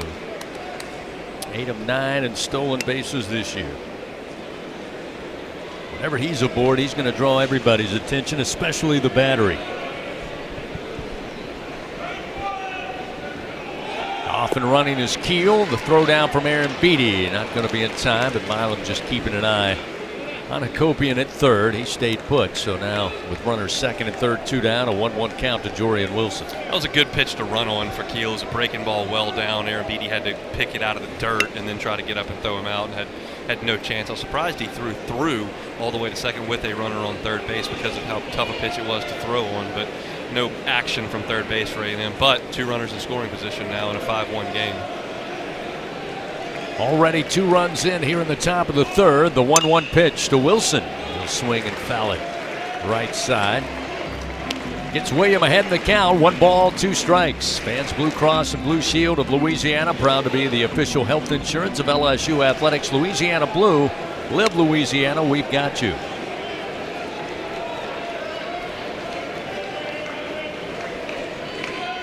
The 1-2 from Smith. Swing and a miss. He gets the big Jorian Wilson down on strikes. Second strikeout for Smith. However, Texas A&M adds to their lead. 2 runs on 3 hits. They do leave 2 men on. We move to the bottom of the third. 5-1. Texas A&M with the lead. Tigers coming to the plate after this on the LSU Sports Radio Network. Everything tastes better after an LSU Tiger victory. Similarly, everything also tastes better once you've baptized it with the handcrafted flavor of the original Louisiana hot sauce. So just imagine how truly tasty something would taste if it was doused in the original Louisiana hot sauce after an LSU Tiger victory. That's Louisiana Hot. Buy you some. In the SEC, it just means more. But what is it exactly? It's the fans, the students, the traditions, the legends. It's passion to celebrate deeper, reach farther, think smarter, make an impact off the field. It's that intangible thing that happens when 16 schools raise the bar as one. Because in the SEC, it just means more. Hear that? That's the sound of your life. Perfectly imperfect. Beating in rhythm to the world you've created.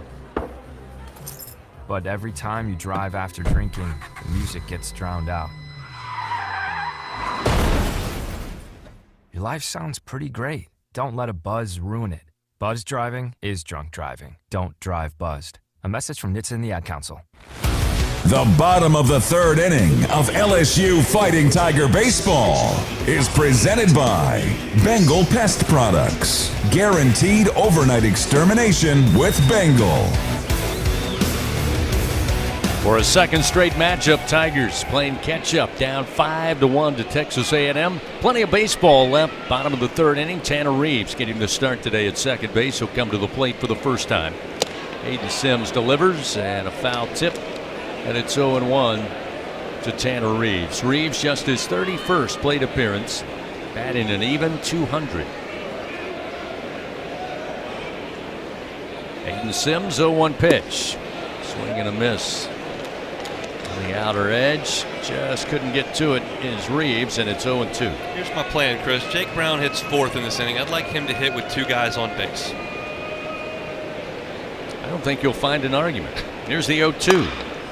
Come back here to the mound. Sims drops the glove down, fields it on the right side of the mound, and flips it over to Grahovac in time for out number 1. Reeves retired. We'll see Chris Stanfield. Sims got Derek Curiel looking on a fastball, a 4-seamer right down the chute that Curiel wasn't looking for. I don't know that he's thrown one since then. All breaking balls and cutters since that pitch, I think. Stanfield batting 9th in the order. His first at bat of the day, batting .244. First pitch from Sims upstairs for ball 1. Right on cue, he throws a 4-seam fastball. It missed, but that was the pitch.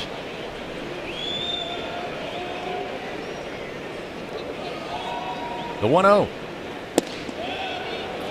There's a called strike at the knees. 1-1.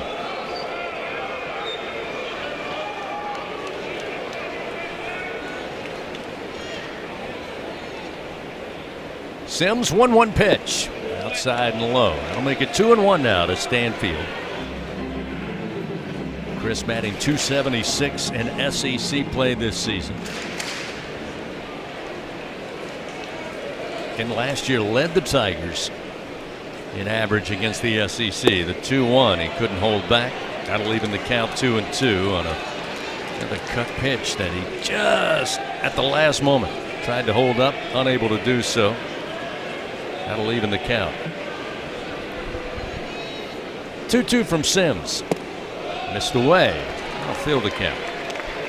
As often as he throws that cutter, I'm surprised at how surprised LSU has looked at times when he throws it. Stanfield's check swing 2 pitches ago was an example of that. Payoff from Sims. Swing and a miss. A little up and out. Stanfield late coming around. Sims records yet another strikeout, his 5th of the game. And now to the top of the order, and Derek Curiel. Same pitch, it's just that cutter, and it starts on the outer corner and just tails off the plate. Stanfield tried to fight it off. There's not much you can do with that pitch. It's off the plate away and swung through it. Curiel, a strikeout victim, as we told you earlier, back in the first. He was caught looking. Second time seeing Aiden Sims, and the first pitch misses just off the outside edge. 1-0. Well, my plan has been foiled. There will not be 2 men on for Jake Brown in this inning.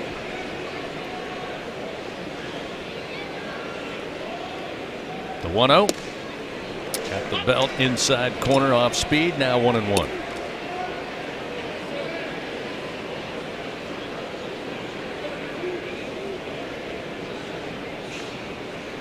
The 1-1. Curiel swings. Ground ball. Diving, snagging it, throwing from his knees is Hakopian, but he can't beat Curiel. Derek beats it out for an infield single. Breathes a little life into the Tigers here with 2 outs in the bottom of the 3rd. Again, just had to get him on.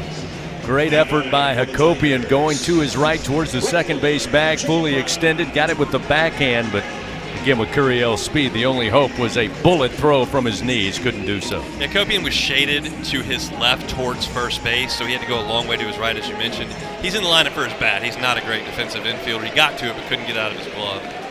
So now we'll see Brown with 1 man aboard and Curiel at first. Brown also a strikeout victim to Sims back in the first inning. His first plate appearance. Takes the first pitch, missing ball 1.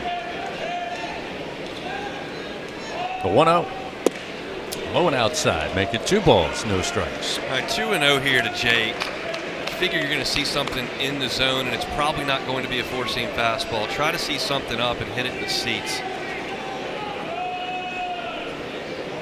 Runner at first, 2 down. 2-0 pitch. Floats the off-speed pitch at the belt for a strike. It's 2-1. And that was just a slow curveball type pitch, that more of a slurve that split the plate, not what Jake was looking for.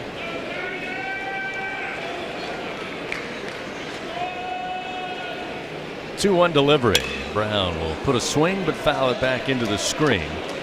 Now 2-2, and with the second strike, they'll go once again. Sin Partita right of second base.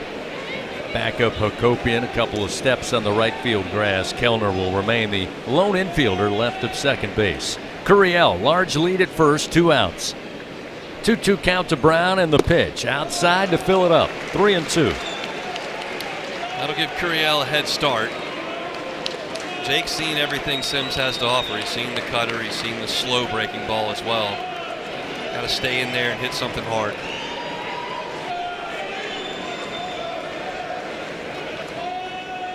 From the stretch, the payoff pitch, and a swing and a miss. Sims gets the strikeout. Brown chases it low. It's a half dozen Ks now for the A&M starter. And the Tigers come away no runs, 1 hit, 1 man left on. 3 complete here at the box. It's a 5-1 Texas A&M lead in Game 2 on the LSU Sports Radio Network.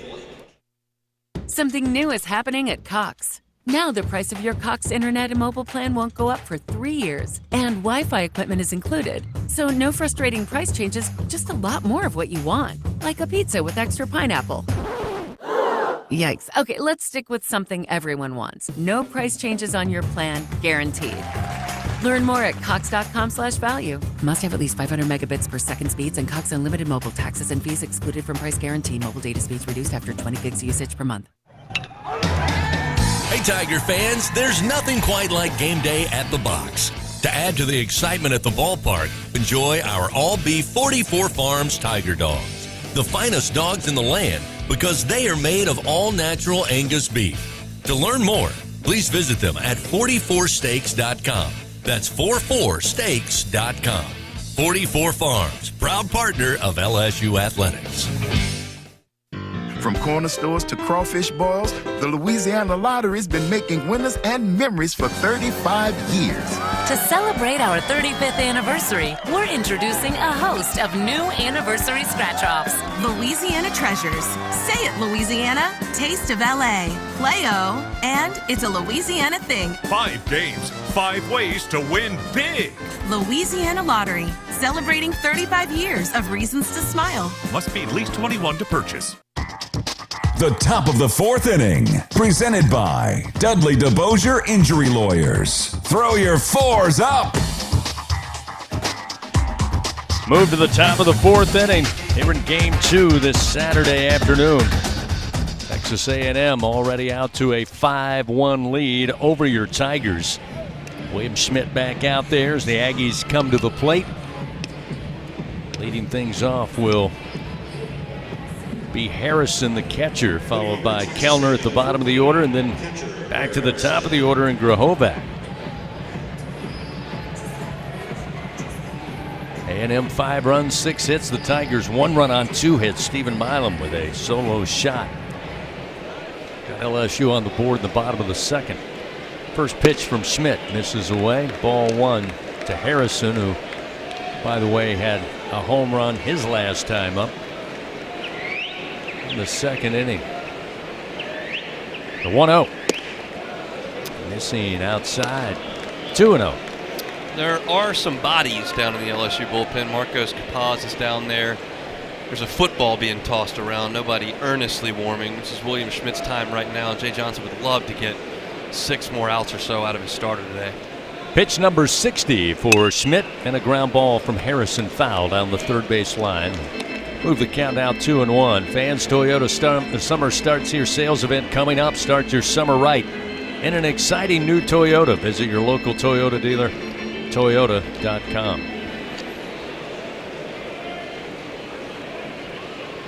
Two-one delivery. That one may have caught the visor. I don't know what that hit made a sound, but they say did not hit him. And now Harrison looking down to his third base coach saying, hey, did you not see it? Did you not hear it?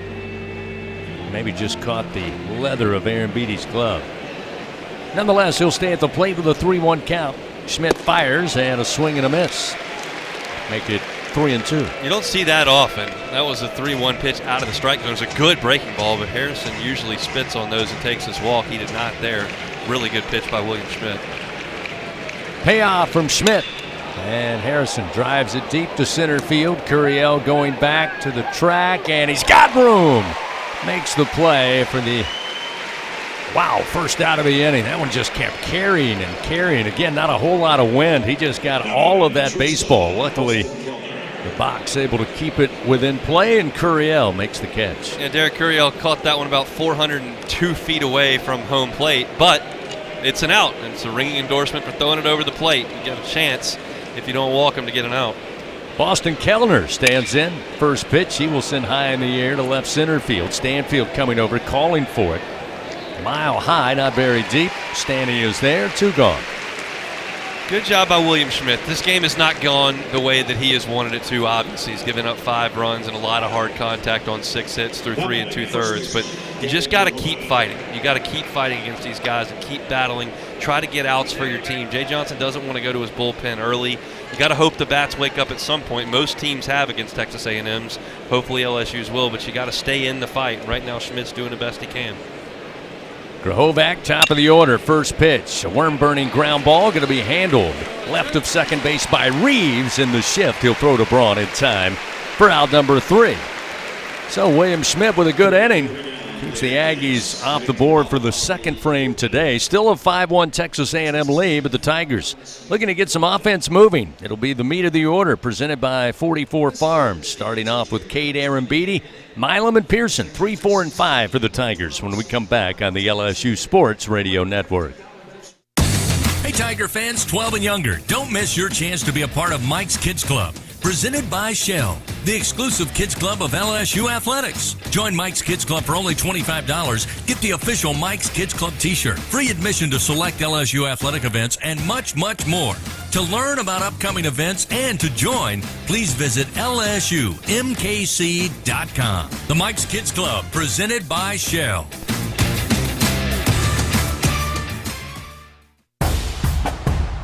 Every Tiger knows it's not just about where you are, it's about how you play the game.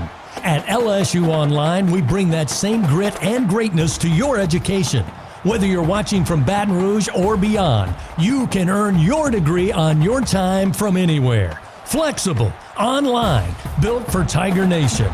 Visit online.lsu.edu and win where you are.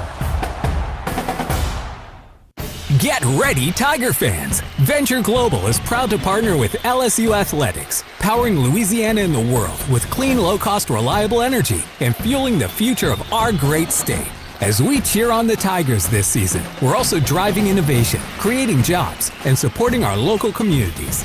Together, we're building a brighter, more sustainable tomorrow. Venture Global, proud partner of LSU Athletics, powering champions on and off the field. Go Tigers! The bottom of the 4th inning, presented by Dudley DeBosier Injury Lawyers. Throw your 4s up. Bottom of the 4th inning. Could be this the inning that LSU finds some consistency at the plate. Cade Arambidi to lead it off. Strikeout victim back in the 1st inning. 5-1, Texas A&M leading. First pitch to Arambidi. Missing outside with a cutter. It's 1 ball, no strikes. Arambidi again seen the baseball extremely well here over the last couple of weeks. He's been a big part of the success when the Tigers have found victory. Pitch low for ball 2, 2-0.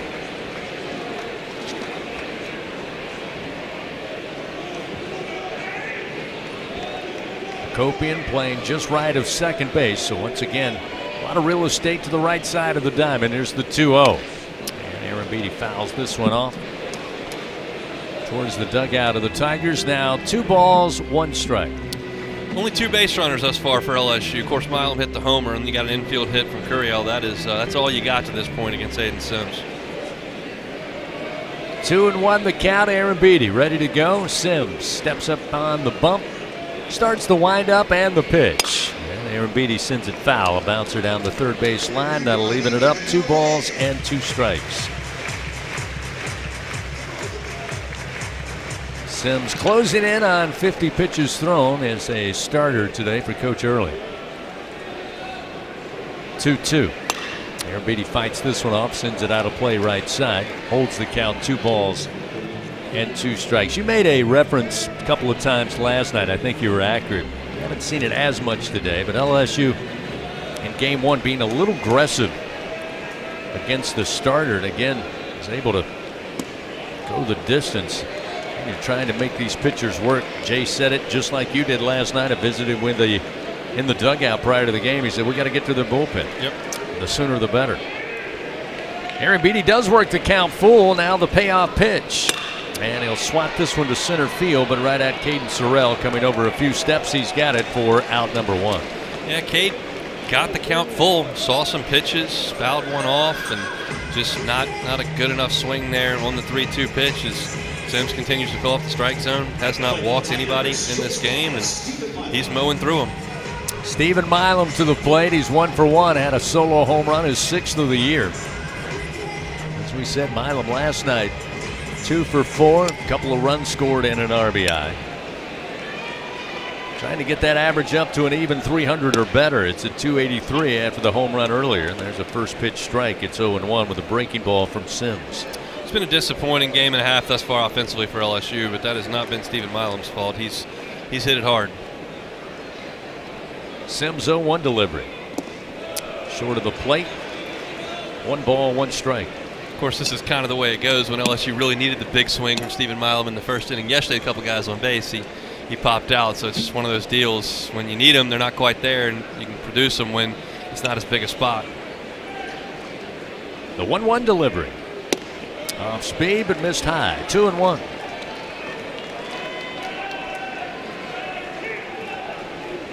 (5-1), a 4-run Texas A&M lead.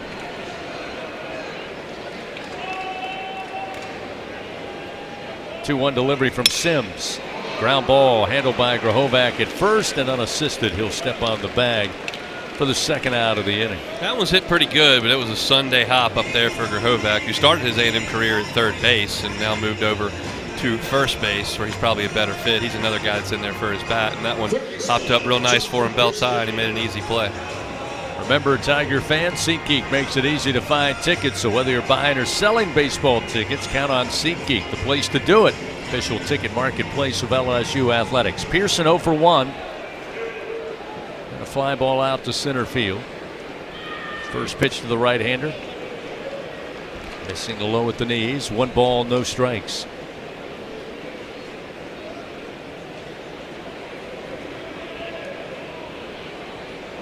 The 1-0 delivery. Swinging out in front and missing is Pearson. 1 ball and 1 strike. There's got to be a ton of deception to that pitch, because I know that LSU has prepared for this and knows it's coming, and they're just not on it at all. Sims 1-1 delivery. And Pearson puts it in the air and should get to the screen. It does, out of play. Chris, I thought with the rain this afternoon and the way things have been going, lost 4 in a row, that maybe not the best crowd here on a Saturday. I've been proven incorrect. It is quite a nice gathering of Tiger fans here. Indeed. Down the lines, grandstands, left field landing, diamond deck. A lot of fans, I think, enjoyed the 4:30 announcement last night, as that one fouled off by Pearson. 1 ball, 2 strikes to the Tiger third baseman. It's just me and you talking, right? That's it? Yeah. I was okay with it, too. Look, Saturday night's great around here, but 4:30, get home at a decent hour, I'll take it. The 1-2, belted, 1 hopper, but handled by Kellner. He will spin, he'll put the throw in the dirt, but Grahovac digs it out in time for out number 3. And the Tigers again go quietly here in the bottom of the 4th. They trail by 4, 5-1. We head to the top of the 5th after this on the LSU Sports Radio Network. It's not easy to be a champion. Built from every swing, pitch, and game. All season long. In the grind, the focus, and in the recovery. FMOL Health, Our Lady of the Lake experts provide best-in-class care for defending national champions LSU baseball. On the field, I trust my team. For my healthcare, I trust the lake. From championship athletes to everyday champions, trusted care starts here. Visit OLOLRMC.com/LSU. 444 for the number you gotta dial. Life throws you a curve, you know that deadly devotion goes the extra mile. Throw your fours up, throw your fours up. There's a number you gotta dial. Throw your fours up, throw your fours up. Deadly devotion goes the extra extra mile. 44444 for the number you gotta dial. Throw your fours up. Baton Rouge isn't just the capital of Louisiana, it's the capital of college baseball. The fans, the players, the entire atmosphere. When it comes to baseball season, there's no better place than Baton Rouge. And the fun extends beyond the box, with plenty to do off campus. Explore some of Baton Rouge's best bites, visit our incredible museums, and enjoy the sweet sounds of swamp blues. Born right here in Louisiana's capital city. Check out visitbatonrouge.com for more things to do on your next trip. Live action of LSU Fighting Tiger baseball continues from the LSU Sports Radio Network, powered by People's Health. 5-1, Texas A&M leading here in Game 2. We head to the top of the 5th inning. It'll be 2, 3, and 4 up for the Aggies, starting with Caden Sorrell, who's 1 for 2 today. Hakopian, the second baseman, 1 for 2, followed by Jake Dewar, the designated hitter. The Aggies 5 runs, 6 hits. Tigers 1 run on 2 hits. Sorrell with a single and scored last time in the 3rd inning.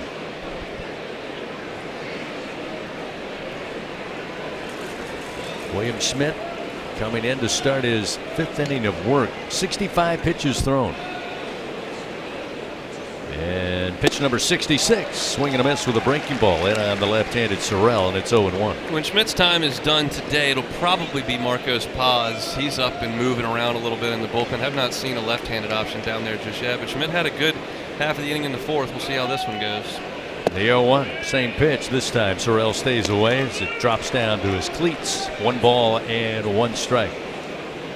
Yeah, I'm with you. I think if Schmidt can maybe follow through with what he saw there in the top of the 4th inning. Again, with 67 pitches thrown, he may have several more outs, but this one driven down the left field line. It's a fair ball into the corner. Stanfield kind of stumbled as he got to the track. Just now getting to the baseball and a stand-up double for Caden Sorrell. That's his 13th double of the year. Leadoff man aboard once again and in scoring position right out of the gate. That's a really good swing from a really good hitter. Fastball down, and Sorrell just dropped the head on it and sliced it down in the corner in left field. Stanfield did stumble, but that wasn't going to cost him anything. That was a double all the way. But leadoff double is what it is. Now A&M's got a threat cooking here again. Again, there were opportunities last night. We discussed it, Hunt, where you get a runner on. They got 4 of the leadoff hitters out of 9 innings aboard. Didn't see, but I think one sacrifice. Again, they were just content to let their bashers come to the plate. We'll see what Hakopian, who's had a great weekend so far at the plate. He's looking to swing away, but the pitch is down in the dirt, gets away from Aaron Beatty, and they will give a free pass from 2nd to 3rd for Caden Sorrell. Yeah, it's just been all too common for LSU this year. It's a breaking ball in the dirt, and Aaron Beatty goes to backhand it. He doesn't get his glove in the proper position to smother it, and because he's trying to backhand it, he knocks it away. It's just not great fundamentals there by Cade. LSU will bring the infield in, trying not to let this thing get to 6-1. 1-0 delivery, a little high above the letters to Hakopian. It's now 2-0.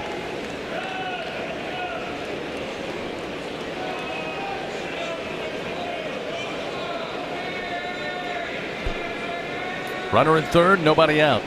5-1 A&M leads. Pitch from Schmidt misses high off speed. Now 3-0.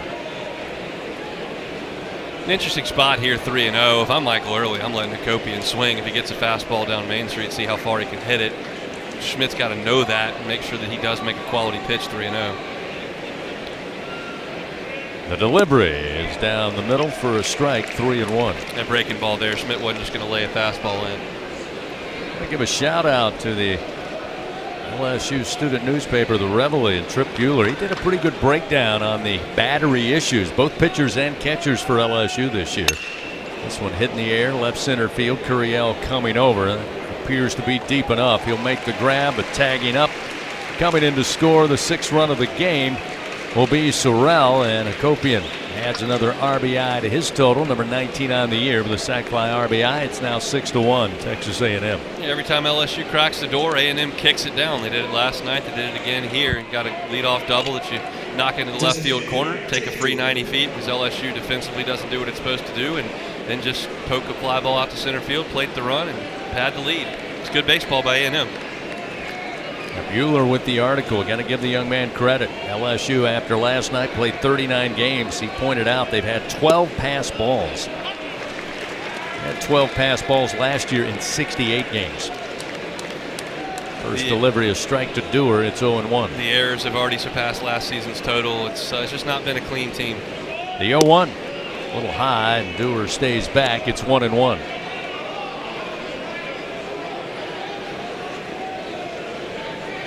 Wild pitches also, he pointed out. 55 of those coming into today. The 1-1. There's a strike on the inside corner. 1 ball and 2 strikes.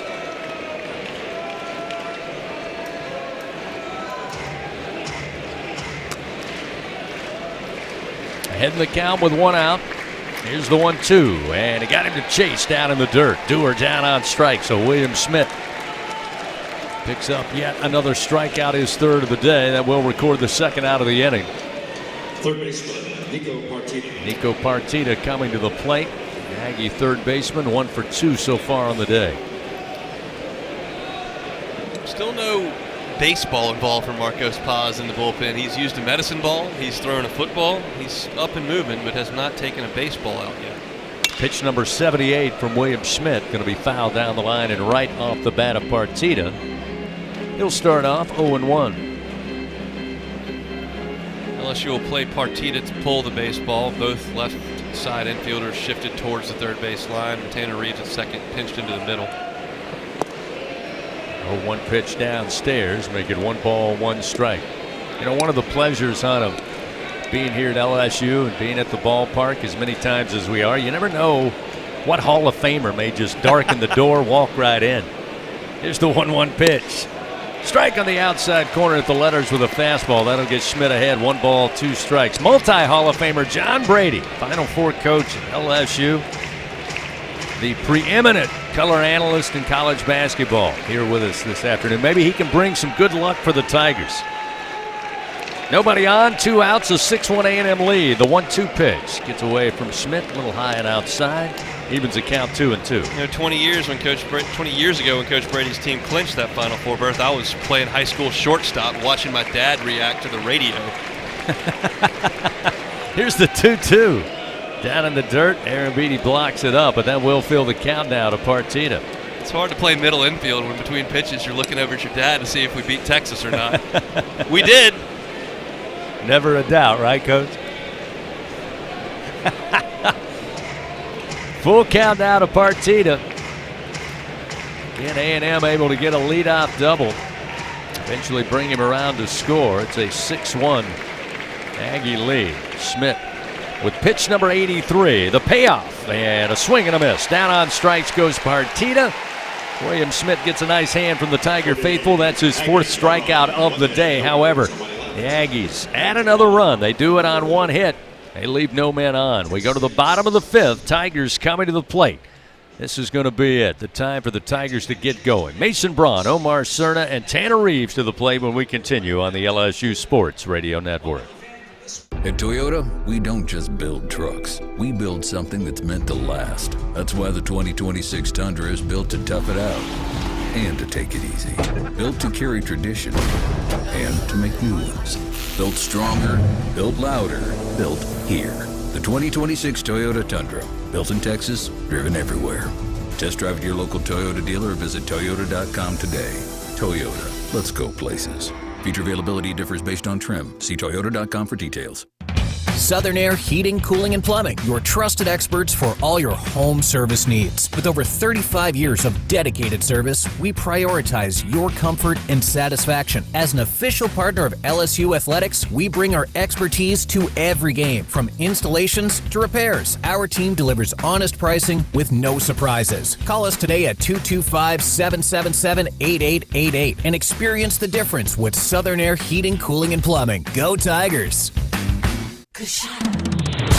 Hey, LSU fans, you're invited to Louisiana's largest casino resort, Coshada. Coshada Casino Resort has the largest and most spacious gaming floor in the Lake Charles area, with thousands of the newest slots, over 55 table games, live bingo and off-track betting, plus 3 beautiful hotels, delicious Cajun cuisine, and the #1 rated golf course in Louisiana. Coshada Casino Resort is proud to support LSU. Go Tigers! Back to the action of LSU Fighting Tiger Baseball from the LSU Sports Radio Network, powered by People's Health. Well, it goes without saying, LSU been held down offensively through a game and a half and a little more. Now it's time to get going. If you're going to make a move, down 5 runs, 6-1, it will start with Mason Braun, just trying to get aboard. No such thing as a 5-run homer, so again, we talked about it multiple times last night. I'm just unable to really put any pressure on Texas A&M. The one time they did resulted in an error and a run. That pitch missing outside to Braun. It's now 2-0. Yeah, the Aggies have just played from in front for 2 days, and it's an easy place to play from. LSU has played from behind for a month. It's a tough place to play from. 2-0. Missing inside of the belt. That'll make it 3 balls, no strikes to Braun, who's 0 for 1. He was the strikeout victim to Sims back in the 2nd inning. Now, Jay Johnson did say if he had to put a number on it, he thought Aiden Sims was the best of the 3 starters announced for Texas A&M, and so far he has been very effective. The 3-0 pitch, though, missed low and inside. So Braun, the leadoff batter, gets aboard here in the bottom of the 5th inning, and we'll see Omar Cerna. Well, that's not what Sims was trying to do with the 5-run lead. Omar grounded out to the second baseman Hakopian, just left of second base in the shift. That's where they'll go once again with Partita at third, Kellner at short, and Hakopian all left of second base. The entire right side is vacated, and Sims spins the ball so much, Cerna could just shoot it over there. First delivery.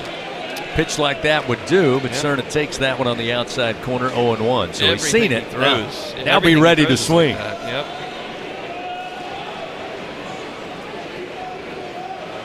Cerna wants to be ready. The 0-1. That one missed low, and he stayed away wisely. 1 ball, 1 strike.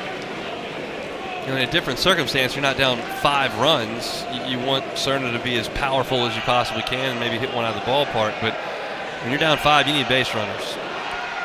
1 ball, 1 strike to Cerna. Pitch from Sims, a spinner, and sent high in the air but foul towards the seats and right. 1 ball, 2 strikes. LSU Athletics in partnership with Baton Rouge Area Foundation and Visit Baton Rouge, proud to present Death Valley Live. World-class entertainment coming right here to Tiger Stadium. Go to lsusports.net/Death Valley Live for additional info. The 1-2 to Cerna. Stays alive, fouls this one back to the backstop. Still 1 ball, 2 strikes. That was the idea. That was a very short swing. It was to the ball. He fouled it away, but you got the spinner. You knew it was coming, and he was not trying to pull that. He just didn't get solid contact on the baseball.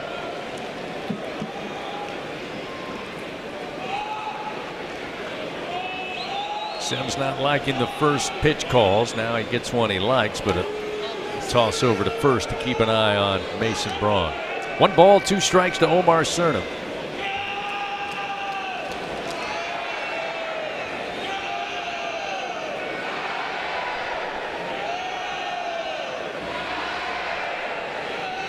Here's the 1-2.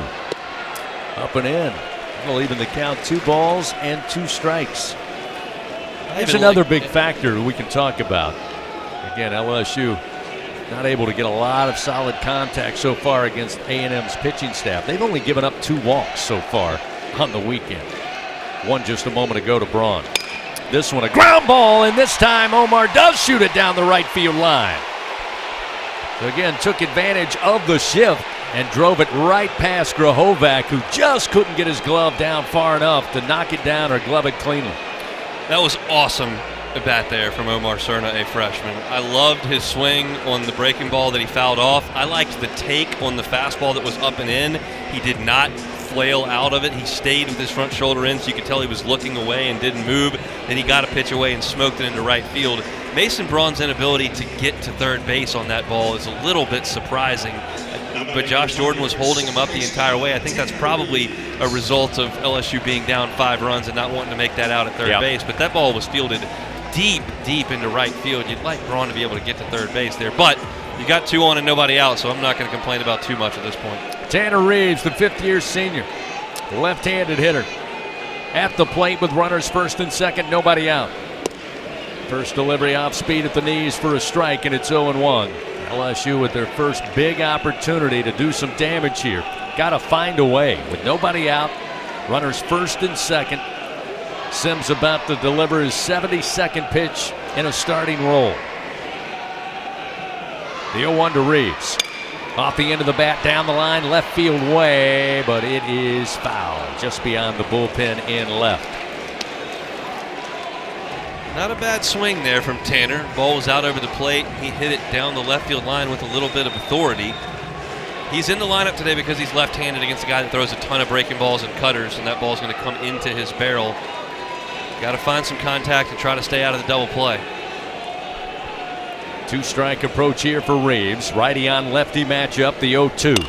A bouncer, could be trouble. They were in the shift, and they'll get the runner at second base in Cerna, who somersaults his way over second base, and now a little slow to stand up, but he's all right.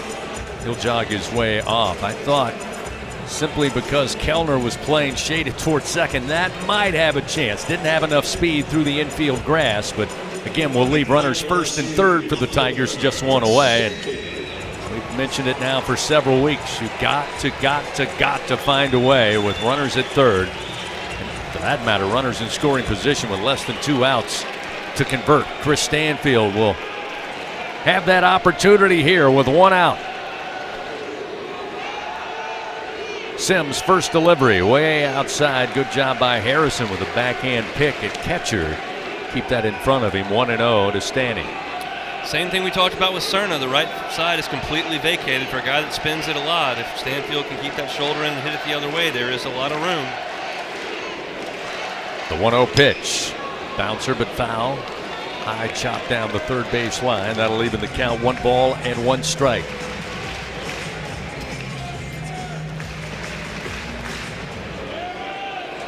Stanfield trying to improve his numbers with runners in scoring position, just batting .192 on the year. The 1-1 missed away. 2-1. Braun at third base. Reeves aboard on the fielder's choice at first. 6-1. Texas A&M with the lead here in the bottom of the 5th inning. 2-1 the count to Stanfield. Sims fires. Strike on the inside corner, floats in there to even it up 2-2. Just not sure Stanfield's seeing it great. I didn't love the chopper down the third baseline foul. It's the wrong way to try to hit it. And that was one that started in and broke over the middle of the plate, and he took it like he wasn't looking for it to break. Sims from the stretch. Turns and throws to first, and back safely is going to be Reeves. I don't know how many pickoff throws I'm throwing up 5 runs if I'm Texas A&M. Josh Jordan, third base coach, just got in the ear of Mason Braun, pointed towards first and said, did you see how that throw went? Keep your eye if he tries to go again. The 2-2. Breaking ball, and Stanfield fights it off with a dribbler foul left side. 2-2. And that was a hanging cutter there right down the middle, and Stanfield's just not seeing that pitch very well. He will probably see it again. Hopefully he sees it better the 4th, 5th time. 2 balls, 2 strikes to Stanfield with 1 out. Sims delivers. That one inside at the hands. Leaving the count, or rather fill the count, 3-2. We'll see if Jay Johnson puts the runner Reeves in motion here to try to stay out of the double play. Trust Stanfield not to strike out. He doesn't strike out a ton. We'll see if Jay trusts him trailing by 5 runs here. Sims, the payoff. A bouncer, third base side, handled with the glove by Partita. Got it to second base, the relay to first, not in time, and Braun will score to make it 6-2. Well, it wasn't off and running, but he did have a good lead, and again, the bouncer not hit especially hard. Going to be hard to turn 2 on that play, so LSU avoids the double play now with 2 down. Yeah, credit Chris for getting the ball in play, getting a run home. That's a good job of getting the ball down and beating it out. I'd like to see him try to hit the ball the other way, and he didn't really show that at any point during the at-bat. But job done, and now he's on base, and he got the top of the order. Hopefully somebody can come up with something here to keep the inning going. Derek Curiel, 1 for 2, had a single in the third inning. First pitch, he jumps on it, but it's a ground ball hit right to Hakopian at second. He'll throw to first in time for out number 3. The Tigers get a run. They do it on 1 hit. Again, it's trail 6-2 as we head to the top of the 6th inning here in Game 2. We'll do that after this on the LSU Sports Radio Network.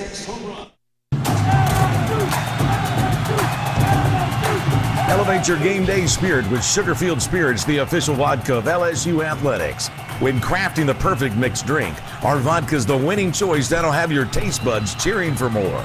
Sugarfield Spirits, where the spirit of the Tigers meets exceptional locally made vodka. See our winning lineup at sugarfieldspirits.com or visit us at our tasting room in Gonzales.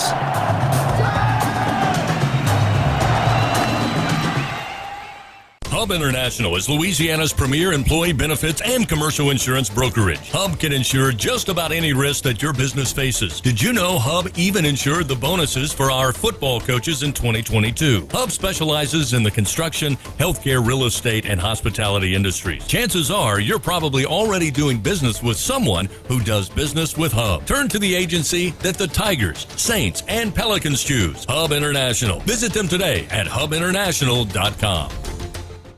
Hub International is Louisiana's premier employee benefits and commercial insurance brokerage. Hub can insure just about any risk that your business faces. Did you know Hub even insured the bonuses for our football coaches in 2022? Hub specializes in the construction, healthcare, real estate, and hospitality industries. Chances are you're probably already doing business with someone who does business with Hub. Turn to the agency that the Tigers, Saints, and Pelicans choose. Hub International. Visit them today at hubinternational.com. Live action of LSU Fighting Tiger baseball continues from the LSU Sports Radio Network, powered by People's Health. Tigers trying their best to chip away here, but still trailing 6-2 to Texas A&M here in Game 2 as we hit the top of the 6th inning. You get William Schmidt back out there. He's thrown 83 pitches so far. 5 innings of work. Sophomore right-hander giving up 7 hits, 6 runs, 1 walk, 4 strikeouts. But as you said, Hunt, still continuing to battle because he's got to. Yep. First pitch to Terrence Keel is striking. It's 0-1. Keel 0 for 1 on the day, and this pitch missing low. Got away from Aaron Beatty. It's 1-1. 6, 7, 8 in the Aggie order here. You need to get them up and down in order or with just one. You don't want to face the top of this order with guys on base in this inning. You're trying to make a comeback here in the last 4 innings. This is a big frame for LSU. The 1-1. Keel launches to center field. Coming in is Curiel, and he'll have it for the first out of the inning. That's a good start. Schmidt throwing strikes. Keel got under that one. He's not certainly a threat to hit the ball out of the ballpark. Hadn't done that this year. So when he hits it in the air, it's generally a good thing, and it's 1 up, 1 down. Guy who has gone the distance is Jorian Wilson. In fact, he's got a couple of dingers already this weekend. Had a single earlier today in the 2nd inning. He was a strikeout victim to Schmidt last time in the 3rd. William fires the first pitch outside for ball 1.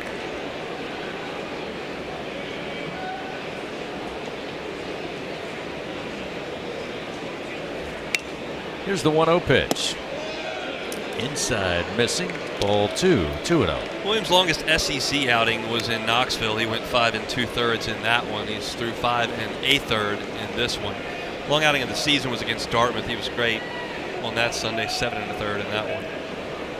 2-0, swing and a miss. Wilson chases one downstairs, now 2-1. And the stuff's still good. That's a good 2-0 breaking ball down in the zone, carrying his velocity. This will be his 90th pitch.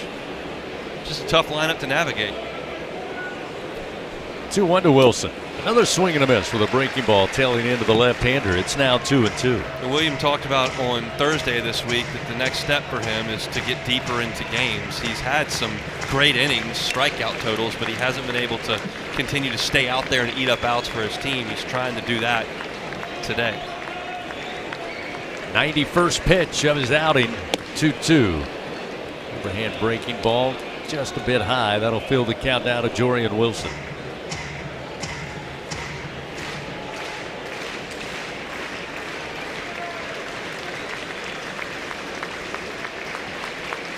Payoff from Schmidt.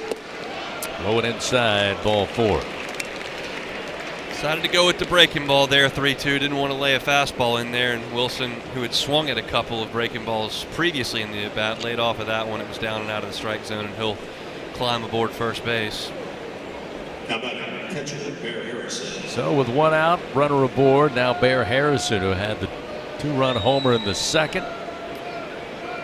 Fly ball out to deep center field last time in the 4th. Pitch number 93 for starter William Smith. First delivery to the right-hander. Just off the outer edge. 1 ball, no strikes. Now Harrison's seen it great off of Schmidt in this game. He smoked a home run out of the ballpark in the second and then missed one by about 3 feet to center field his next time up. Runner at first, 1 down. A 1-0 pitch. Upstairs, inside, 2-0. He's losing that command a little bit. Those are some big misses. I can report that there are actual baseballs flying in LSU's bullpen. No more footballs and medicine balls. Marcos Paz, who's been up for about 2 innings moving around, is up and throwing, and Connor Bench has joined him. Nate Yaski will go out and have a chat with William Schmidt, who is low on gas at this point. So a mound visit here. Gives me a moment to remind you, when the Tigers win, you win. Enter promo code LSU50. The day after an LSU baseball win, you'll receive 50% off your online pizza order at papajohns.com. Better ingredients, better pizza. Papa John's. I haven't had a chance to talk with you about it since we got a break here.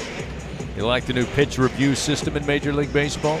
Yeah, I'm good with it. The thing that I like the most about it is, like tennis, it's very quick. They tap the helmet. The umpire doesn't do anything. He just turns around. They review it, and it's in 12 seconds. It's done.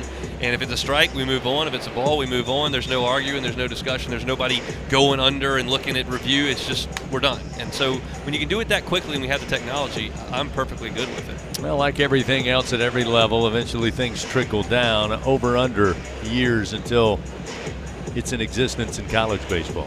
Well, the SEC would be the first to get it as somebody that invests in it. I have no perspective on what that costs, but that technology obviously is available with the TrackMan and whatnot. I would say in the next 10 years it'll be in college baseball. Back to action now. A toss over to first to keep an eye on Wilson, the base runner. 1 out, a 2-0 count to Bear Harrison. 1 for 2 with a 2-run homer.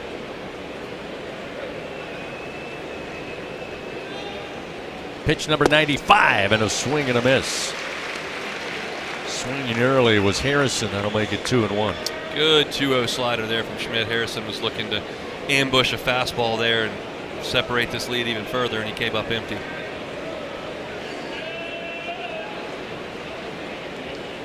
Schmidt comes set, and the 2-1.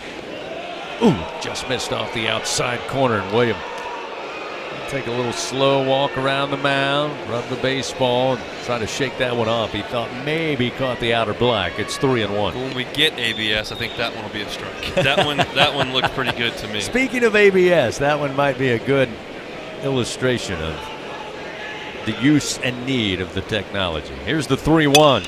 Harrison spoils a 95-mile-an-hour fastball foul to the right. That'll fill the count, now 3-2. Now we saw a payoff pitch a moment ago. He avoided the fastball, tried the breaking ball to the left-handed Wilson. We'll see what he offers to a very disciplined, very patient, and judicious Bear Harrison, who, again, as we said, has 31 walks on the year. Yeah, it's not often that you see a hitter whose batting average on the season is .259 and his on-base percentage is .515. That's very rare. So Schmidt, payoff pitch, runner goes, and it's a ground ball foul left of third base. While we have a moment, let's pause 10 seconds. Station identification. This is Fighting Tiger Baseball on the LSU Sports Radio Network. This is LSU Fighting Tiger Baseball on the LSU Sports. 3, 2, 1. Hunt Palmer, Chris Blair, Jeff Palermo, our producer this Saturday afternoon. Here at the box, it's a 6-2 Texas A&M lead. Bear Harrison at the plate for the Aggies. Another payoff pitch. Runner goes. Pitch is high, but it's ball 4. I don't think the second base umpire realizes that was ball 4 because it was fairly close play at second base, but I think the fans thought that was a letter high strike. Didn't get the call, so Harrison will pick up his 32nd base on balls of the year. Head down to first. Now runners first and second with just one out for Texas A&M. Yeah, I think the discussion in the LSU dugout was it a check swing and did he go?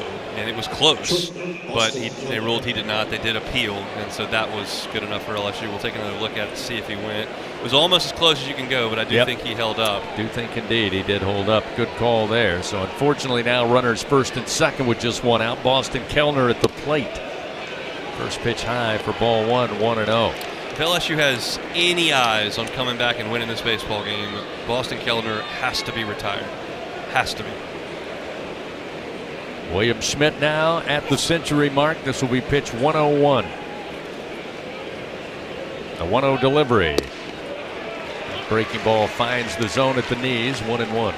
This is the end of the line for William Schmidt here. You've got Cooper Williams up and Connor Binge up, and they may be asked to get Grahovic. He's got to get Kellner here. 1 ball, 1 strike with 1 out. Runners first and second. A 6-2 Aggie lead. Schmidt's 1-1. Another great overhand breaking ball right at the knees over the heart of the plate. It's 1-2. Those are good pitches there. Kellner's a good hitter, but he is a freshman. He's nowhere near the class of Grahovic and Sorrell, who are coming up next. See how aggressive Schmidt is with this pitch. The 1-2. Just a bit high at the letters. 2 balls, 2 strikes. Here's your action pitch. Don't want to load it up and go full.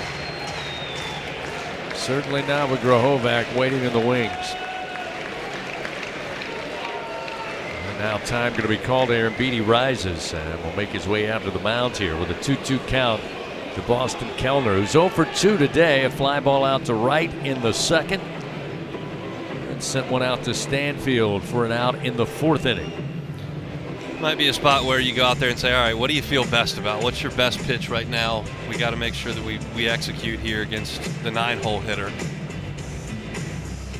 And it may be that they want Binge to have more time to get ready to potentially face Grahovic, because this is taking a little bit of time. Now the home plate umpire, Brian Hill, out there to try to move along the meeting. He does. First time in William Schmidt's career he has hit the 100 pitch mark.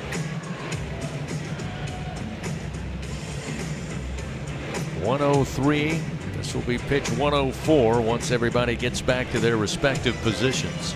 Through 99 at Tennessee. Has not hit 100, but did this inning. 2-2 the count to Kellner. Runners take their lead first and second. The 2-2 pitch. Oh. Maybe missed below the knees, but not by much. And that will fill the count 3-2. It's a good breaking ball. It's a good take and good pitch. I'll take another look at it and see what I think. Yeah, it missed a good bit. Yeah. Got to come in the zone. Another payoff pitch. Miss low. That will load the bases. Kellner aboard now to the top of the order for Texas A&M. That'll probably be it. Walk 3 guys to load the bases. He did a good job. He held the rope as long as he could. Jay Johnson's trying to get as many outs as possible, trailing. And unfortunately, he's worked himself into trouble with the wrong guys coming up. Coach Johnson now out of the dugout. We'll see. It looks like he walkie-talkie down to the bullpen. Be Binge. And it'll look like Connor Binge coming out of the pen. So a pitching change powered by Sunshine. If you need a game-changing upgrade, trust Sunshine, your hometown John Deere dealer in Louisiana. Keep your home turf in tip-top shape. Texas A&M, the bases are loaded here in the top of the 6th inning. 1 away. They lead 6-2. We'll return after this on the LSU Sports Radio Network. It's not easy to be a champion. It's built from every swing, pitch, and game. All season long. In the grind, the focus, and in the recovery. FMOL Health, Our Lady of the Lake experts provide best-in-class care for defending national champions LSU baseball. On the field, I trust my team. For my health care, I trust the lake. From championship athletes to everyday champions, trusted care starts here. Visit OLOLRMC.com/LSU. From corner stores to crawfish boils, the Louisiana Lottery's been making winners and memories for 35 years.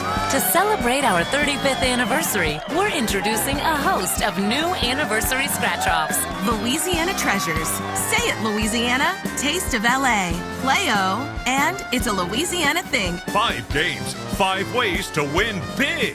Louisiana Lottery. Celebrating 35 years of reasons to smile. Must be at least 21 to purchase. At Sunshine, your hometown John Deere dealer in Louisiana, we know that every great game starts with a perfect field. Our equipment, whether it's a mower or a tractor, we can ensure your grass is always game day ready, so you can focus on making memories. Because at the end of the day, it's more than just a game. It's about the community, the joy, and the LSU traditions. Visit sunequip.com to get the best starting lineup of John Deere equipment. Sunshine is a proud sponsor of LSU Athletics. Back to the action of LSU Fighting Tiger Baseball from the LSU Sports Radio Network, powered by People's Health. Connor Bench called out of the bullpen for LSU, and Honey goes without saying, down 6-2 to Texas A&M. Jay Johnson talks about it a lot, high leverage moments, and this is a big one for Connor Bench. Again, William Schmidt doing all he could do to try to keep the Tigers within striking distance. They trail by 4 runs here. A&M coming to the plate with the bases loaded. Gavin Grahovac, one of their leading hitters, and Connor Bench has got to find a way to find 2 very quick outs. Yeah, his role in this program for the time he's been here, which has been 2 years in intermittent stints, has been to get out of dirty innings. They don't come any dirtier than this. The bases are loaded, and 2 of the best hitters in college baseball are going to dig in. He needs to get a ground ball at somebody or a strikeout, and that is a tough chore against Gavin Grahovac. Bases loaded. Wilson, Harrison, and Kellner all aboard. Grahovac 1 for 3 on the day in the first pitch. Breaking ball fouled off the bat of Grahovac, and it's 0-1. Bench last night went 2/3 of an inning, gave up 1 hit, 1 run. It was earned. No walks and 2 strikeouts.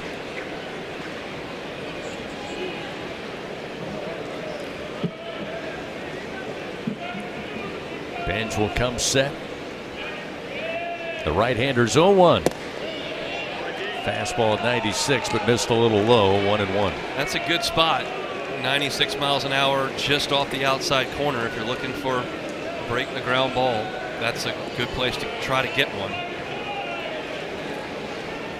Bases loaded, 1 out. The 1-1.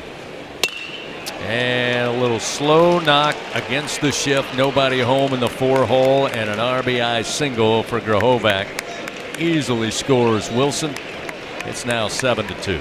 Yeah, it's a good pitch. He jammed him, and the contact was very, very weak, but there's nobody there. So it scurries into the outfield. It's a fastball in on the hands. I mean, he jammed him. That's a quality pitch, and Grahovac used that metal bat. I mean, that's a wooden bat. It shatters. With a metal bat, there's nobody at second base, and the ball just trickles into the outfield. It's just a bad break, but you create those for Texas A&M by drawing walks and putting guys on base, and that's a good place to be.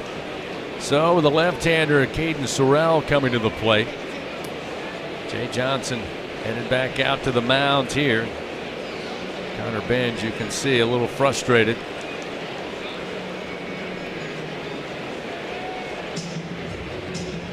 They make another call to the bullpen. 7-2, Texas A&M leads. This pitching change powered by Sunshine, your hometown John Deere dealer in Louisiana. Bases remain loaded, 1 out. Top of the 6th at 7-2, Texas A&M on the LSU Sports Radio Network. Hi, I'm Kevin Falk, LSU Hall of Famer. My years at LSU were amazing. I've always loved celebrating with my teammates, especially when someone was serving up some delicious Manda sausage. For a lot of Tiger fans, it's just not game day without Manda in the mix. Serving top quality sausage and original seasoning is Manda's strong side, but it's Manda's flavor that's always got me running back for more. You get it? Running back for more. After 75 years, the flavor still says it all. Manda Fine Meats, the official smoke sauce of LSU Athletics.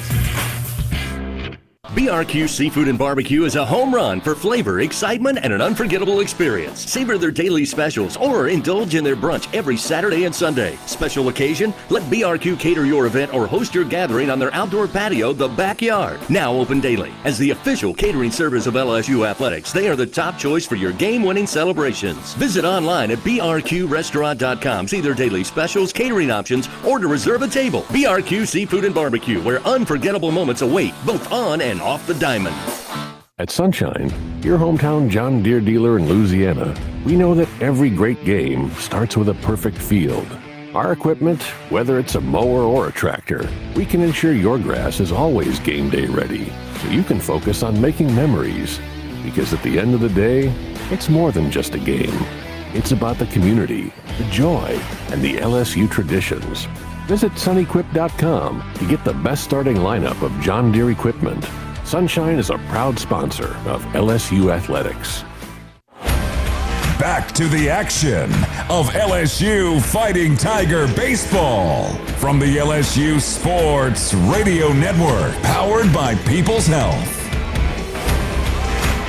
Connor Benj unable to get the second out of the inning here in the top of the sixth. A&M able to get just a soft knock through the 4-hole to score yet another run. It's now 7-2 Texas A&M. So now Cooper Williams called upon, the left-hander.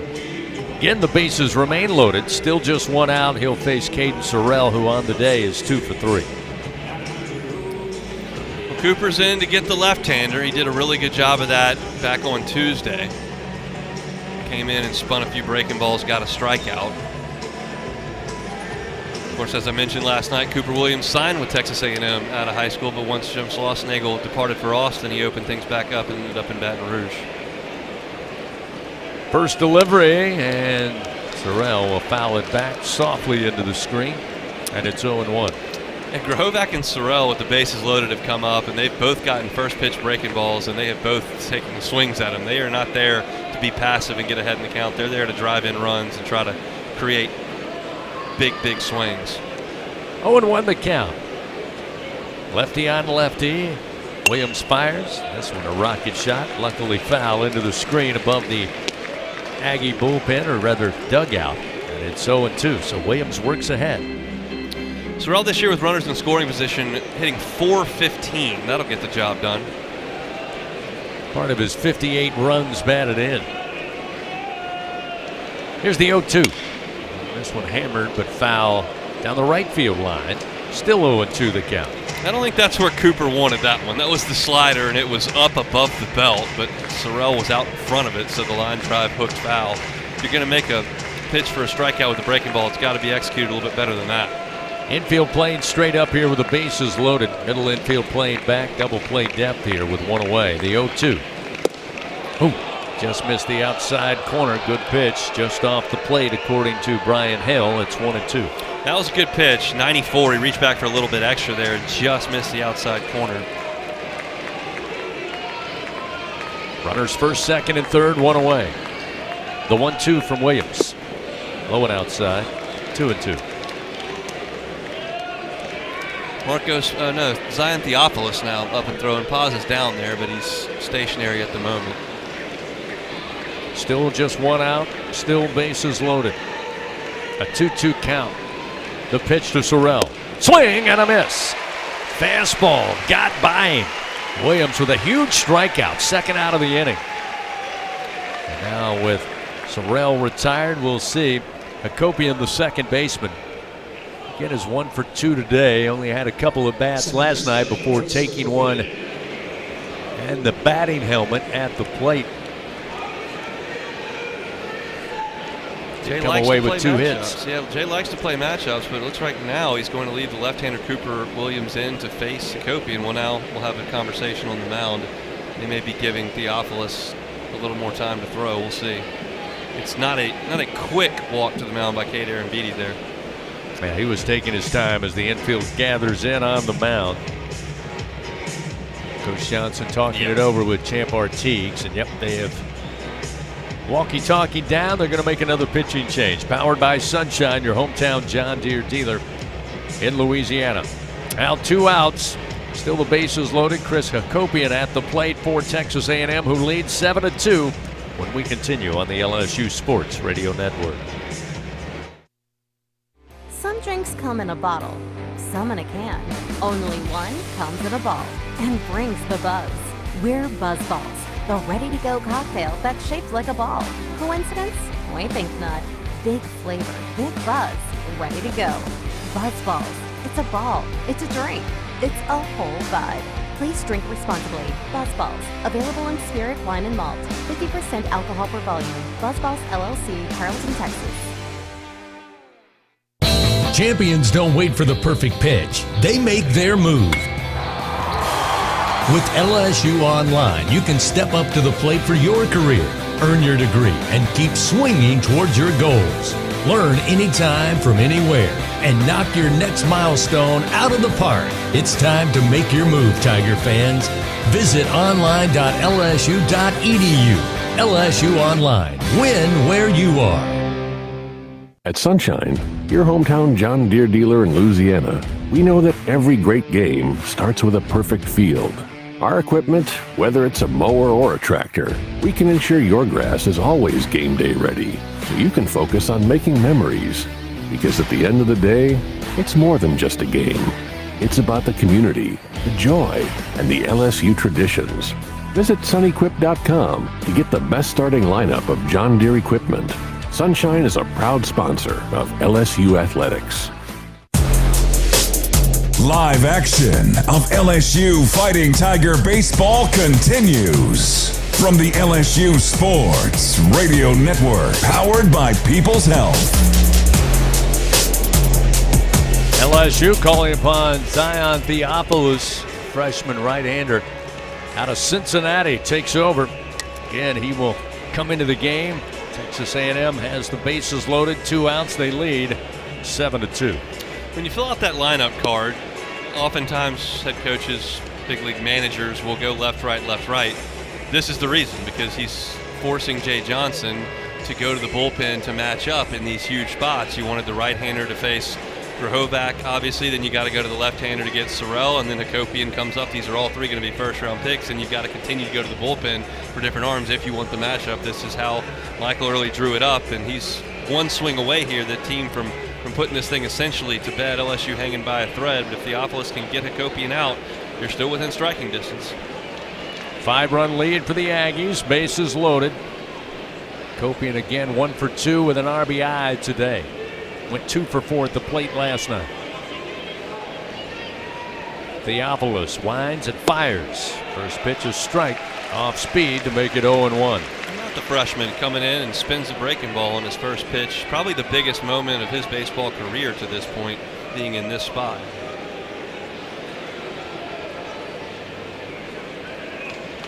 The 0-1. Check swing, ground ball in play. Going to be handled by Braun. He will toss to Theophilus, covering it first for out number 3. Oh, the top of the 6th comes to an end. A&M threatening big. Comes away with just 1 run on 1 hit. They do strand 3. We go to the bottom of the 6th. Tigers still down by 5. They come to the plate in the bottom of the 6th inning after this on the LSU Sports Radio Network. Everyone has their own favorite way to experience Louisiana. For some, it's the taste of hot beignets with a creamy cafe au lait. For others, it's swaying to the music of brass bands, Zydeco, and all the music in between. It's boating on the bayou, weaving your way through festivals, road tripping in pursuit of the greatest gumbo. Whoever you are, whatever you crave, Louisiana will feed your soul. Go to findyourlouisiana.com to plan your visit today. LSU Tiger fans are gearing up with real Tigers apparel and merchandise from the official online store at lsushop.net. Get jerseys, sideline gear, polos, t-shirts, hats, official team merchandise from Nike, accessories, and much more. Over 3,600 products, all shipped right to your door. Head to the place real Tiger fans go for the selection only real Tiger fans get at lsushop.net. There's danger out there. It lurks on highways and quiet neighborhood streets. It's more likely to kill you than a shark and more terrifying than the biggest snake.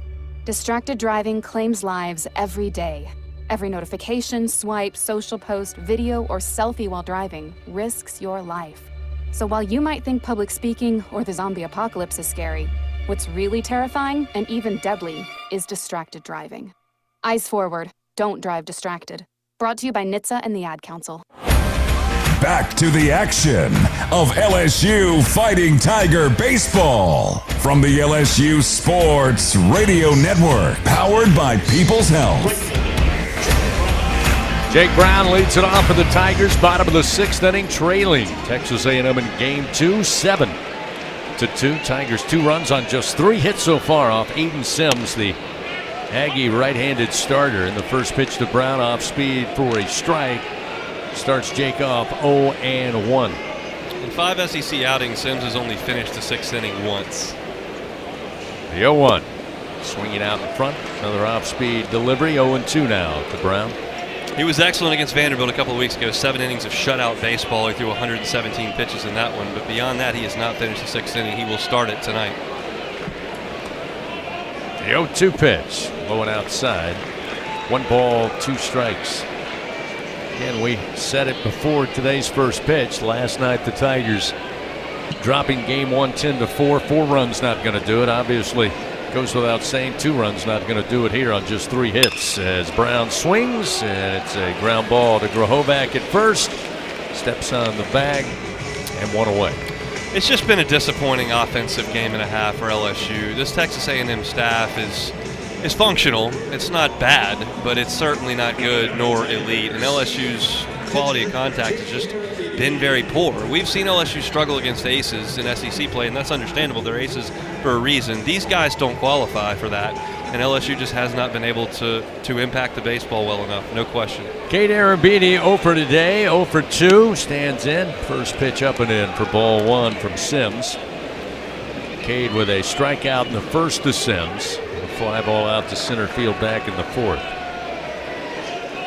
With 1 out, the 1-0 pitch. And Arrambini drives one high in the air to left center field, but it dies. Got caught in the face and teeth of the wind, and it comes down, and Terrence Keel has it in left.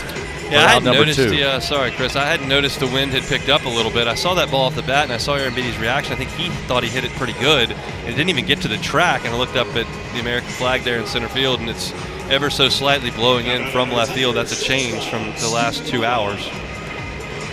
So now quickly 2 down. Stephen Milam will try to get it going, extend the inning here. He's 1 for 2, had a solo home run, his 6th of the year back in the 2nd inning. First pitch, breaking ball inside, missing, ball 1. My point about Sims, who's a fine SEC pitcher, but Missouri in 5 1/3 tagged him for 9 hits, including a pair of homers. The 1-0 pitch. Milam swings, another ground ball to Grahovac. Back pedals, gloves it, steps on the bag. That'll do it for the Tigers here in the bottom of the 6th inning. No runs, no hits, nobody on base. 6 complete, 7-2 Texas A&M. Top of the 7th coming up on the LSU Sports Radio Network. When you shop Albertsons online or in our app, you can count on us to have freshly picked high-quality ingredients ready for pickup or delivery in as little as 30 minutes. Plus, save $30 off your first online order and let Albertsons take the hassle out of shopping while racking up the savings. With free pickup or delivery, you will always get the same great prices, deals, and rewards as in-store. Shop online at Albertsons.com or in the app. Albertsons, fresh foods, local flavors. Ew, it's a roach! Fear not. Champ is here. Your weapon is Bengal Roach Spray. Bengal's spray technology is designed to flush out the entire colony, targeting the source of the problem, making sure these pests don't die unseen in your walls, ensuring far-reaching results that prevent infestations from returning. Now that you're all protected, my job here is done. Bengal, the official pest control of LSU athletics. In a region famous for its cuisine, Blue Plate Mayo has been a staple since 1927. From New Orleans to Lafayette, Houma to Baton Rouge, it's the mayo Louisiana reaches for when it's time to make something delicious. Whether it's dressing a po' boy or making that perfect dipping sauce for crawfish, it has to be Blue Plate. Blue Plate Mayo, the official mayo of LSU athletics. That's the good stuff.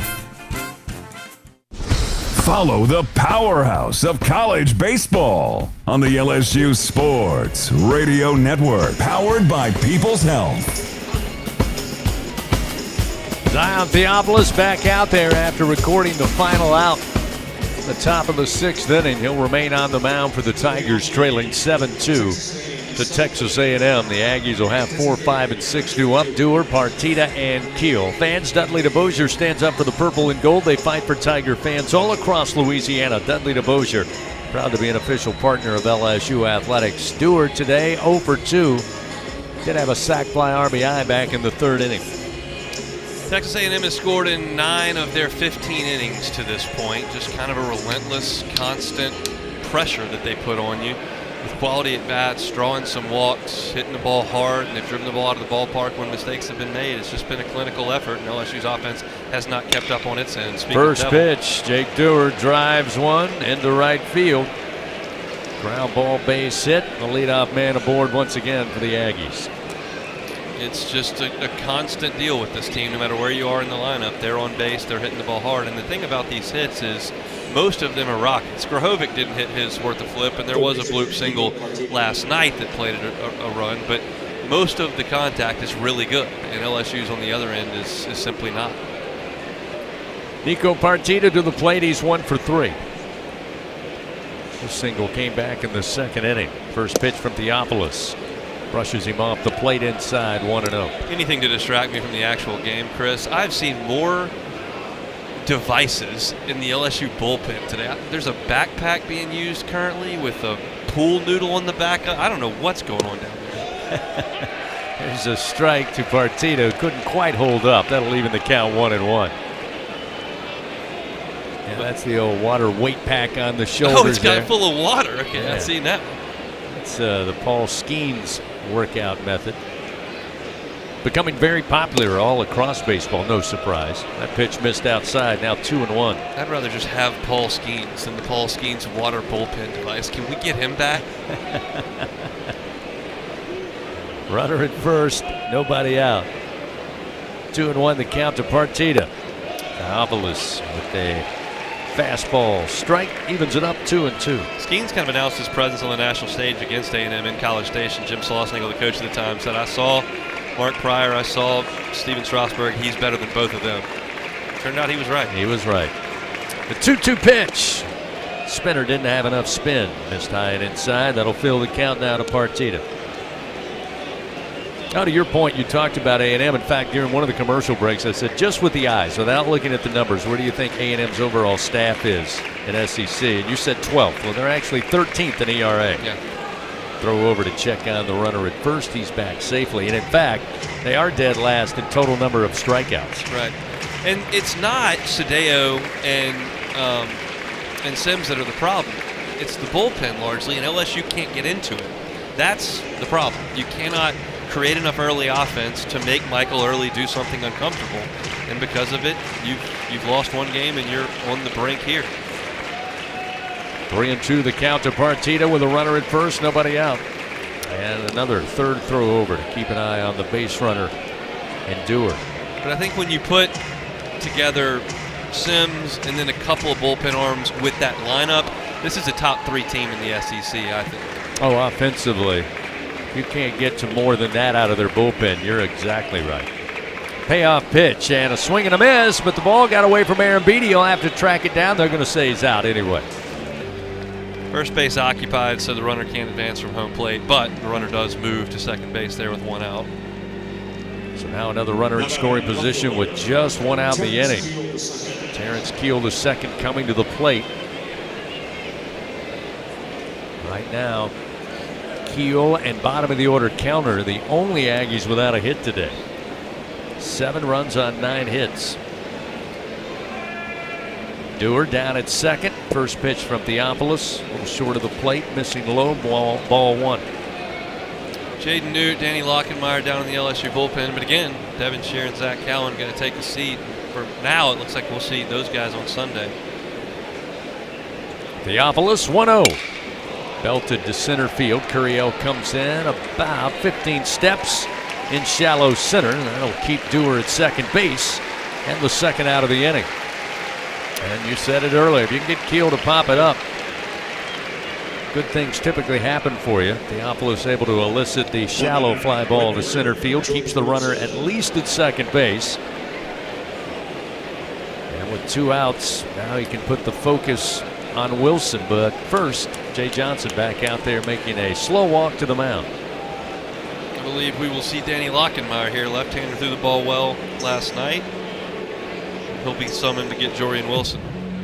Yeah, Lockenmeyer, maybe one of his better outings of the year overall. 1 inning of work, gave up 1 hit, no runs, no walks, 3 strikeouts. So with Wilson, the left-hander, coming to the plate, they'll go to Lockenmeyer here with 2 out. Top of the 7th, a 7-2 A&M lead when we come back on the LSU Sports Radio Network. What a matchup we've got, folks. Just nonstop action. The energy is electric and the fans are all in. An intense game like this calls for a Coca-Cola. Ah, crisp and refreshing. That's a game changer. Yeah, that taste scores every time. And just like that, they're back at it. Passionate fans and an ice-cold Coca-Cola. Now that's a winning combo. No matter the team, no matter the sport, everyone knows fan work is thirsty work. Enjoy a Coca-Cola. It's not easy to be a champion. It's built from every swing, pitch, and game. All season long. In the grind, the focus, and in the recovery. FMOL Health, Our Lady of the Lake experts provide best-in-class care for defending national champions LSU baseball. On the field, I trust my team. For my health care, I trust the lake. From championship athletes to everyday champions, trusted care starts here. Visit ololrmc.com/LSU. Get ready, Tiger fans! Venture Global is proud to partner with LSU Athletics, powering Louisiana and the world with clean, low-cost, reliable energy and fueling the future of our great state. As we cheer on the Tigers this season, we're also driving innovation, creating jobs, and supporting our local communities. Together, we're building a brighter, more sustainable tomorrow. Venture Global, proud partner of LSU Athletics, powering champions on and off the field. Go Tigers! Back to the action of LSU Fighting Tiger Baseball from the LSU Sports Radio Network, powered by People's Health.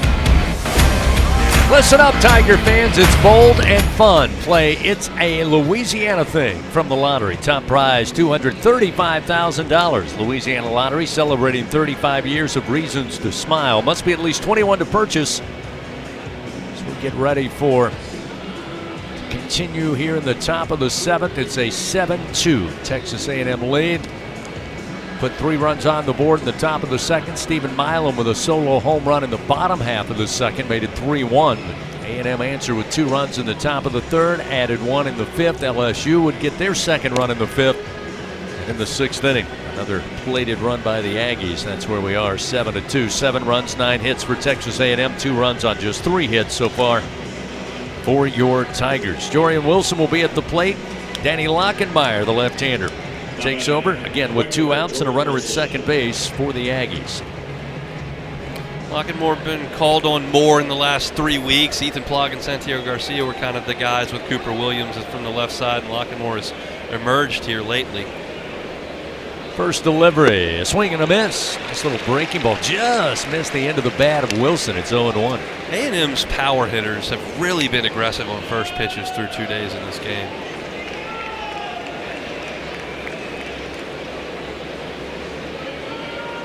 As we said last night, pretty good outing for Lockenmeyer. So Coach Jay Johnson here with 2 outs and a left-handed power hitter going to Lockenmeyer again. That one missed outside, 1-1. Figure it'll be a steady diet of breaking balls. The first 2 pitches have been breaking balls to Jorian Wilson. Jake Dewar, DH down at second base for the Aggies with 2 outs. Lockenmeyer's 1-1. Swing and a miss. A breaking ball. Another whiff with the bat by Wilson. And it gets Lockenmeyer ahead 1-2. I think you'll see another one. If he does throw a fastball, it needs to be above the letters, above the hands at least. You don't want to leave anything over the middle of the plate to Wilson. The 1-2 pitch. That's low. 2-2. Again, a good 1-2 pitch. Wilson not willing to chase, stays away, evens the count. That was a changeup down.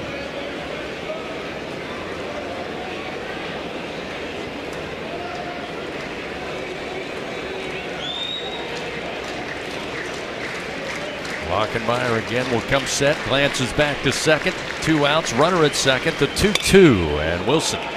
Little ground ball going to be handled by Braun, race to the bag, and Mason wins it for out number 3.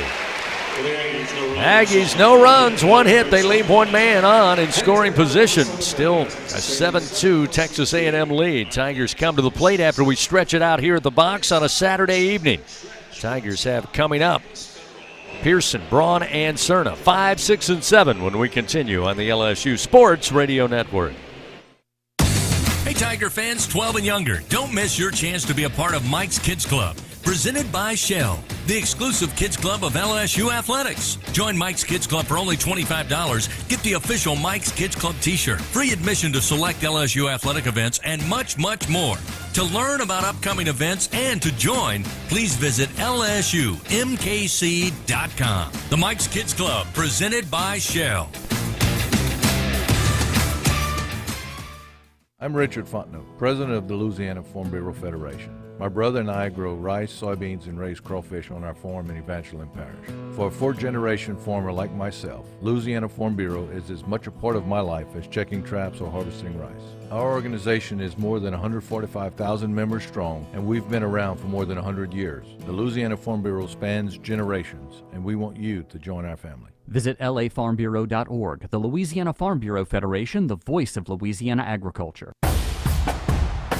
Champions make plays on the field and in life. With LSU Online, you can keep your career moving, earn your degree, and still run your own game plan. Learn anytime from anywhere and take the next step toward your goal line. It's time to make your move, Tiger fans. Visit online.lsu.edu. LSU Online. Win where you are.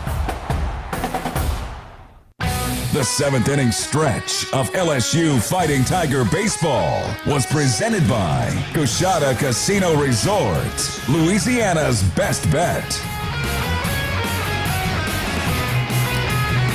Fans, find out how you can build a better workday every day with Cintas. Visit Cintas.com. Get ready for the workday. John Pearson leads things off for the Tigers here in the bottom of the 7th. Sims continues to work. First delivery, a called strike, and it's 0-1. Last night, Shane Sadeo went 4 2/3. Lyons and Darden finished the rest for the Aggies.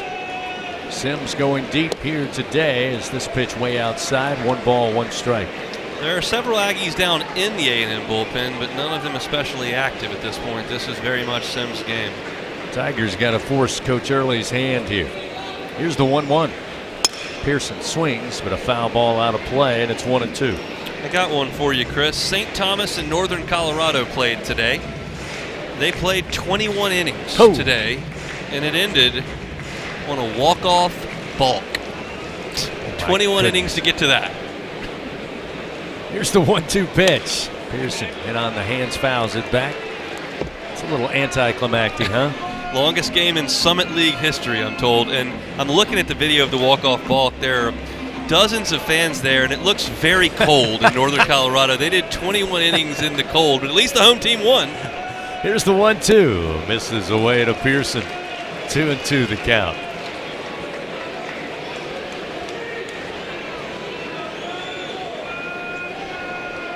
Approaching the 7 o'clock Central hour. Here's the 2-2 pitch to Pearson. And a ground ball. Backpedaling is Partita. He gloves it. The throw in time for out number 1. Pearson retired. Good job by Partita of knowing who's running. That ball was not hit very hard, and he had to go a good bit to his left, and he retreated a little bit. But he knew that Pearson was running, and he had time to glove it. That's a heads-up play by a freshman. Did not rush the throw. He rushed one last night. He did not rush that one and made the play in time. Mason Braun to the plate. Braun aboard on a walk in the 5th inning. But 0 for 5 so far on the series. And again, he's given a little lift offensively since becoming an everyday starter. Batting .310 against SEC pitching. That pitch inside, missing ball 1. Just ran a graphic on the telecast. A&M, in terms of home runs allowed, ranks 293rd in the country in home runs allowed by their pitching staff. Here's the 1-0 pitch. Braun swings, and a bouncer just right of first base foul. Evens it up, 1 ball, 1 strike. Fans, whenever you're ready to cool it down, count on Slow Melt Ice. Since 1997, Slow Melt Ice has been a leader in providing packaged ice for industrial and retail businesses. For more info, check them out at slowmeltice.com, SLOMELTICE.com. One out, nobody on for the Tigers, bottom of the 7th. The 1-1 pitch to Braun. Swing and a miss over the top of that one. 1 ball, 2 strikes. Once again with the left-hander. They'll move Nico Partita, the third baseman, to right of second base, expecting Mason to pull. Here's the 1-2 pitch. And he'll send this one in the air to right field. Coming over is Wilson. He'll throw up the glove, make the grab. 2 gone. Mason hasn't looked real comfortable for 2 days in the box. That was probably his best swing. It was a line drive to right field. If it's not directly at Wilson, he's got a chance to get aboard. But the way LSU's gone for 2 days and really for a month and a half, it's not a lot of breaks. Not a lot of breaks. Yeah, again, you look back at the total number of scalded baseballs. Just this game and last night, wasn't a ton of them, and the ones that were hit right at Texas A&M. That's why baseball is a humbling sport. And after 2 quick outs, Jay Johnson now going to try to slow down the momentum from Sims and call an offensive timeout, which, by the way, Sims set to deliver his 100th pitch of the afternoon. All you can do in baseball is hit the ball hard. You can control what side of the field you hit it to more often than not, but really all you can do is hit it hard.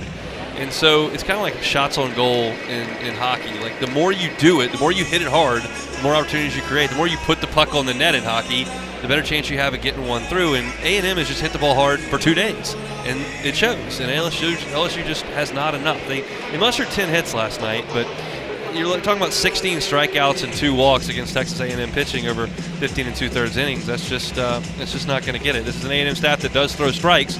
They force you to hit it hard, and LSU's not doing it. So now Cerna stands in. First delivery to him, inside and low for ball 1.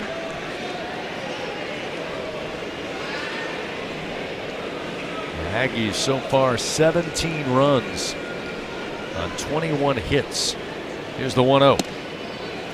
Missing outside. That'll make it 2 balls, no strikes to Cerna. He's 1 for 2. His single came in the 5th inning. That was a beautiful at bat by Cerna last time up. Shot a single into right field. That's available to him again here. 2-0 delivery. Call that one a strike on the inside corner at the belt. Make it 2-1. 2 Aggies have begun throwing down in that bullpen as you see that Sims has topped that 100 pitch mark. Pitch number 103 from the right-hander. The 2-1. Miss low. They appeal, but Cerna did hold back.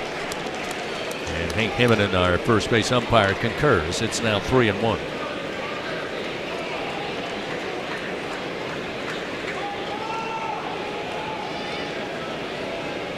...3-1 pitch, outside, missing ball 4. So a 2-out walk given to Omar Cerna.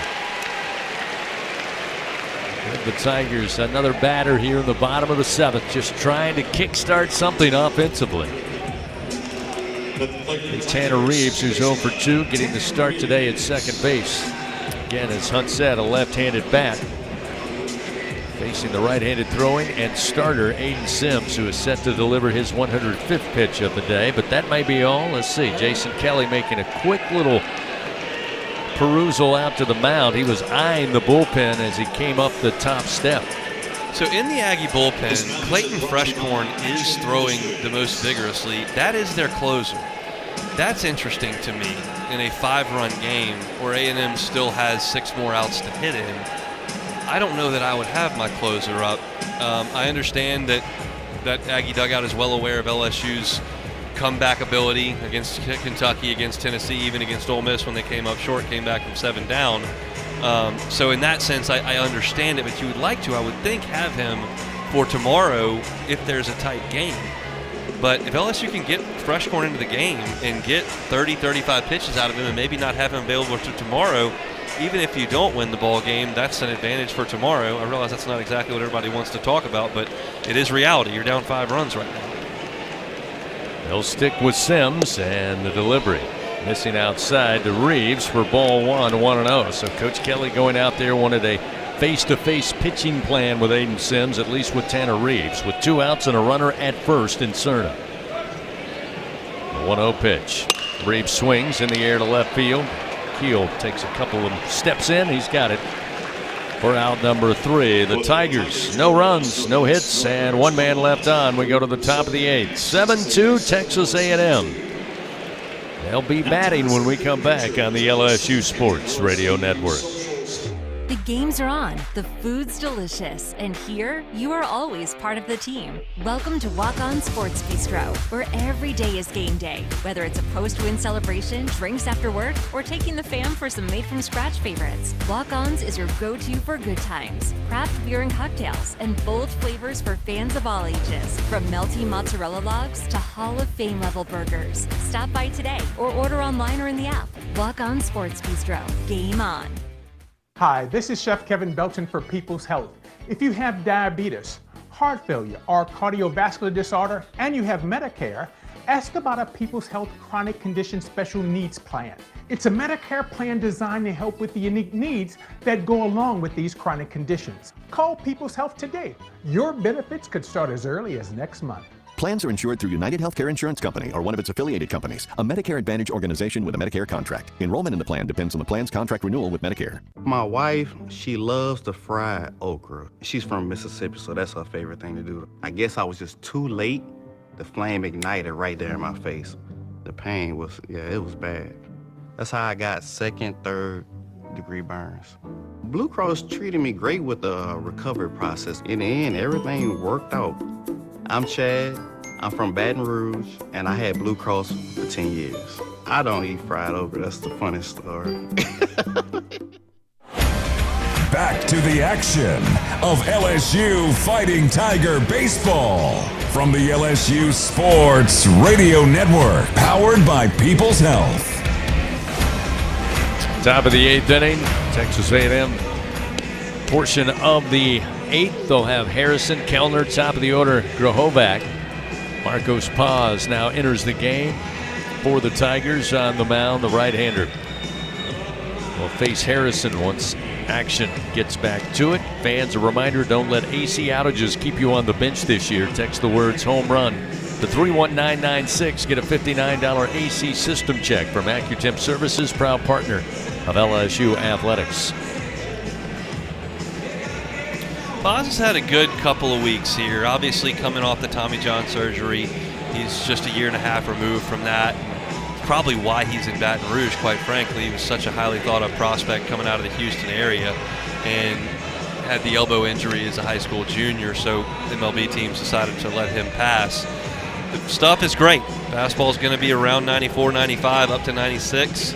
And he's got a really good breaking ball as well. His future is exceptionally bright here in Baton Rouge, but they're easing him into more and more important situations. And this will be as good a lineup as he's ever seen in his baseball life. We'll see how he handles it.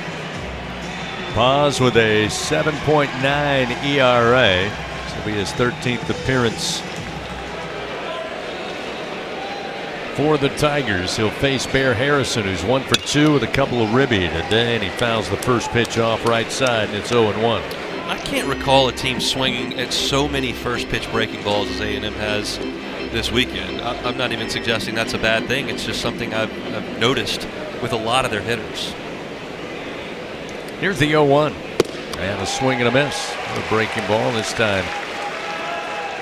Harrison again comes up empty, and Paz works ahead 0-2. It's a really good hard slider. They're 87 miles an hour tumbling out of the zone from Paz. Now 0-2. The 0-2 pitch. Harrison drives it deep to center field. Curiel gets back, couple of steps on the track, but he's got it for out number 1. I'll tell you what, Harrison's box score may not look awesome tonight. He has stung it, man. I mean, he hit a home run. He got out of here in a hurry to left field, and he has hit 2 missiles to deep center field. One about 400 feet. That one not quite that far, but it was hit on the screws. He's had a really good night at the plate without as much to show for it as he probably should. Dare I say almost Bear-like? Boston Kellner, he's 0 for 2 at the bottom of the order. Paz, after recording out number 1, delivers a first pitch strike, and it's 0-1. I looked up the first name for Bear Harrison yesterday. Connor is the actual first name, but they list him as Bear in the lineup. Kind of like Tiger Woods. They go with Bear just straight up. The 0-1 fastball, or rather, maybe that cut fastball missed outside. It's 1 ball and 1 strike. And again, Kellner, freshman out of Chandler, Arizona, batting .270, sit there in the bottom of the order. Got to find a way to put him back in the dugout. That'll help. A 96-mile-an-hour fastball gets through the hole in the bat. It's 1-2. Yeah, Kellner plays a really good role for this team. He's got a nice on-base percentage down there in the 9 hole, but he's out there because he's a great defensive player at shortstop. And A&M's needed that. They were bad on defense last year. They're one of the best defensive teams in the country this year, and he's a big reason why.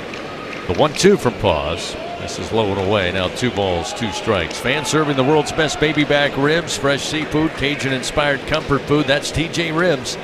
Each Monday night, they host the Jay Johnson Show at 6 o'clock. Located at 2324 South Acadian Thruway. 1 out, nobody on for the Aggies here in the top of the 8th. They lead 7-2. A 2-2 count to Kellner. And the pitch from Paz again outside and low. That'll fill the count 3-2. Yeah, not his 2 best breaking balls there, 1-2 or 2-2. Neither were especially competitive. Too far out of the strike zone to get the swing. Payoff pitch. Fouled off right side. Came at him with a fastball inside. Kellner gets a piece to stay alive. Still 3-2. They're a talented freshman going at it here. Paz for the Tigers on the mound. Kellner for the Aggies in the box. And they'll do a 3-2 again.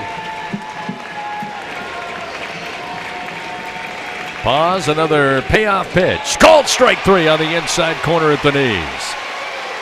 Paz records the strikeout. 2 gone here in the top of the 8th.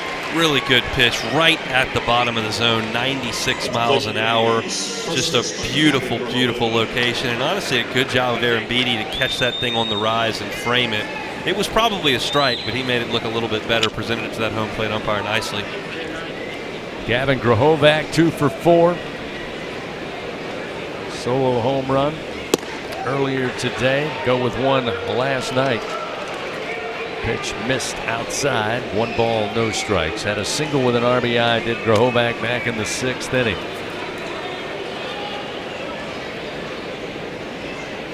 The 1-0. And missing down. 2-0. Now be careful here. Grahovac showed last night he's got all kinds of power. Pumped one out of the ballpark, out of right center field. Missing a little high and outside. Now 3-0. That was a breaking ball. It was pretty close, but not in the zone. Now 3-0. And I wouldn't be shocked if Grahovac swung the bat here. A 3-0 pitch from Paz. At the belt for a strike. Goes with the fastball. Looks like Grahovac was willing to put the onus on the right-handed pitcher. Now 3-1. That thing was center cut.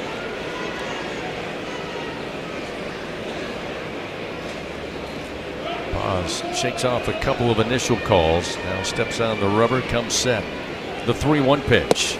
Outside corner called strike. That'll fill it up now 3-2.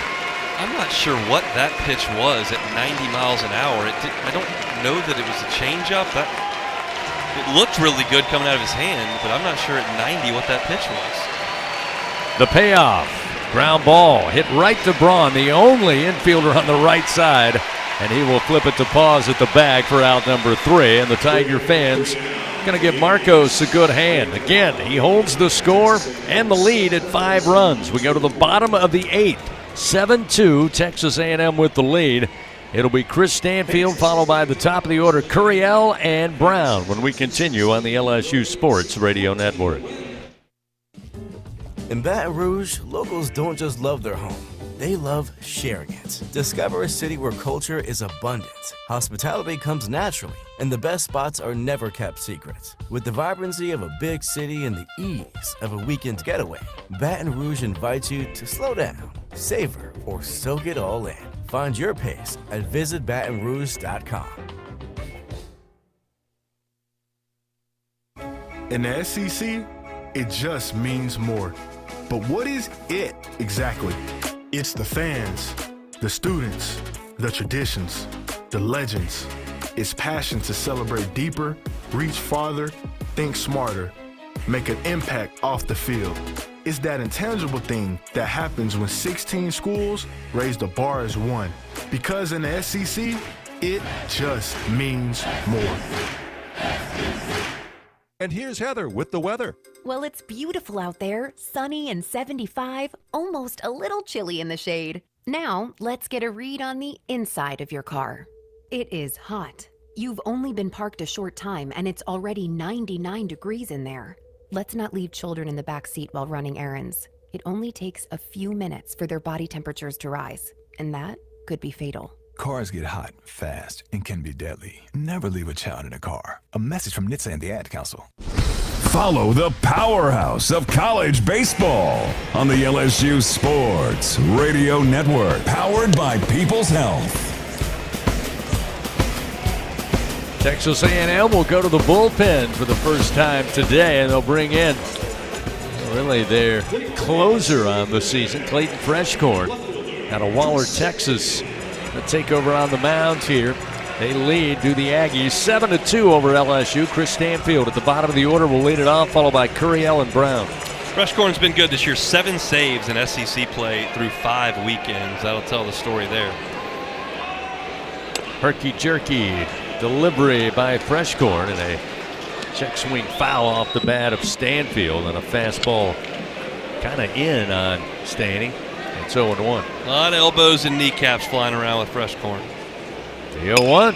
Stanfield shoots this one foul down the right field line. It's 0-2. 23 innings in SEC play for Clayton Freshcorn. 17 hits, only 5 runs, all 5 earned. That's an ERA of 1.96. 27 strikeouts, 4 walks. We talked about the A&M pitch staff. This dude's good. Throws a slider, misses well offside the plate. 1-2.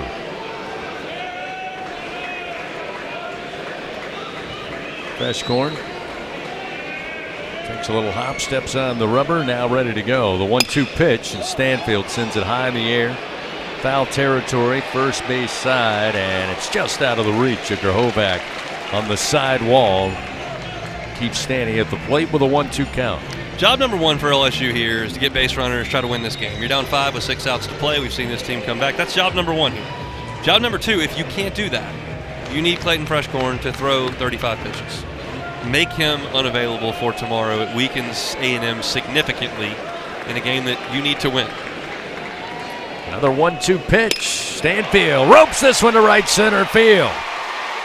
Wilson able to cut it off. That'll keep Stanny to a single, but a leadoff single nonetheless. I did not love Chris Stanfield's approach in his last at bat with runners on base, and he tried to pull the ball too much, ended up pulling it. That was beautiful. Hit the ball the other way into the right center field gap. They are pitching Chris Stanfield away. He's got to hit it that way, and he did a great job there. Get on base, turn the lineup over. First knock for the Tigers in what seems to be forever their 4th Bingo Pest product base hit of the game. But does get a runner aboard, down 5, 7-2. And to the top of the order we go, and Derek Curiel 1 for 3. His single came back in the 3rd.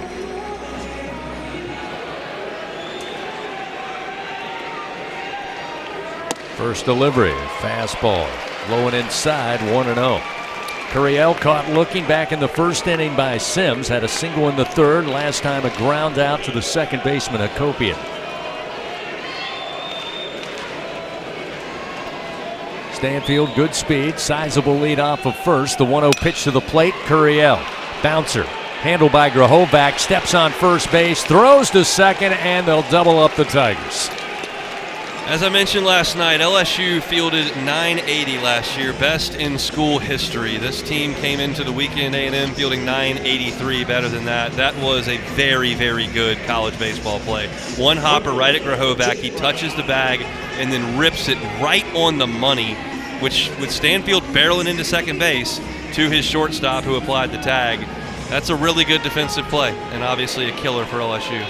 Just whizzed right by the shoulder of Stanfield, right into the glove of Kellner to turn 2. So with 2 outs here in the bottom of the 8th, A&M defense helps out the reliever Clayton Freshcorn, and the 0-1 pitch to Jake Brown now is a called strike. 2 in on the inside corner. It's 0-2 to Brown, who's 0 for 3 today. Grahovac doesn't have time to create an angle there. He has to just throw it down the baseline. He made a great throw. The 0-2 swing and a miss. Fastball about let her high, and Brown down on strikes for a third time tonight. And what was promising with a leadoff single to right, a double play kills that momentum. We head now to the top of the ninth. It's a 7-2 Texas A&M lead. They come to the plate after this on the LSU Sports Radio Network. Now's the time to get a great deal on select Kubota compact tractors. The Kubota L Series is the #1 selling compact tractor in the U.S. They're designed for easy operation and feature performance matched attachments. Right now, bring home select Kubota equipment with 0% financing available or save up to $6,000. Now through December 31st. See us or go to KubotaUSA.com for full disclaimer.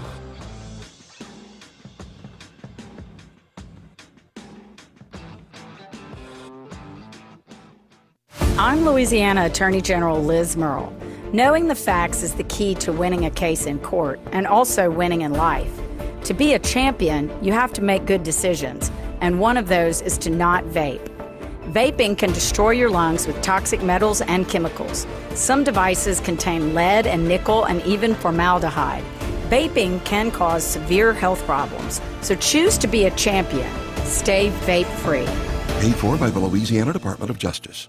Game day starts local, just 2 miles from Tiger Stadium. Oxbow Rum Distillery is the official rum of LSU athletics. Handcrafted from Louisiana sugarcane, grown right across the river. From cane to glass, every bottle is pure Louisiana pride. So, whether you're mixing up cocktails at your tailgate or joining us at the tasting room, make it a win for local flavor. Oxbow Rum Distillery, located downtown Baton Rouge. Go Tigers! Live action of LSU Fighting Tiger baseball continues from the LSU Sports Radio Network, powered by People's Health. 7-2, Texas A&M leading. Here now on a Saturday evening, almost twilight, here at Alec Box Stadium. Aggies once again got out to an early lead. Been able to add, again, keep out in front of the Tigers, who again just have 2 runs on just 4 hits tonight. Caden Sorrell to lead it off for the Aggies. First pitch, Marcos Paz up and in for ball 1. 1-0. Brushes Sorrell off the plate, now 2-0.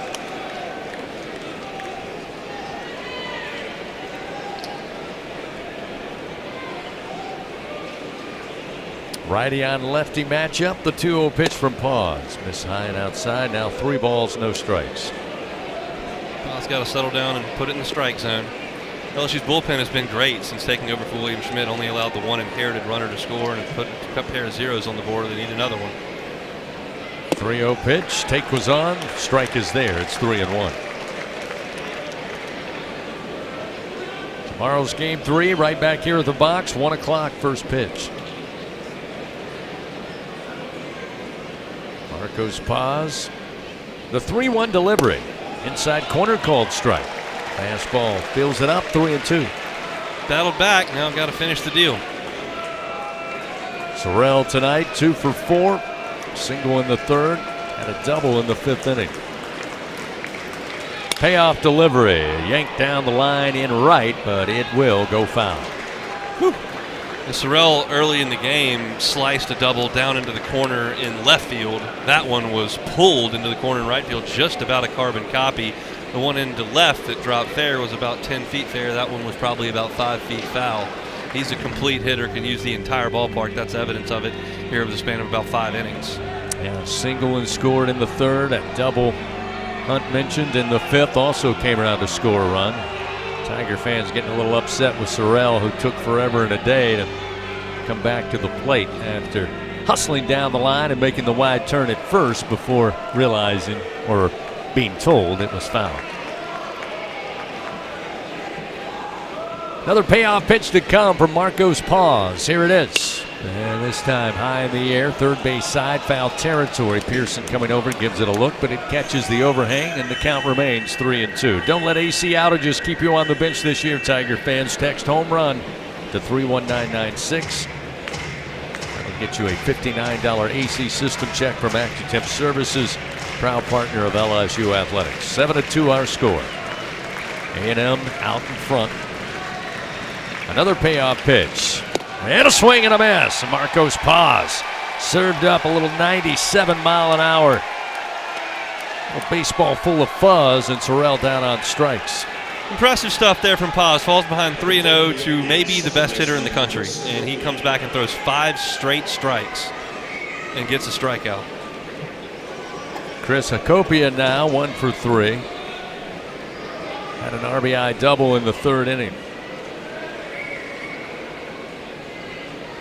First pitch, a little bit outside to the right-handed hitter, 1-0.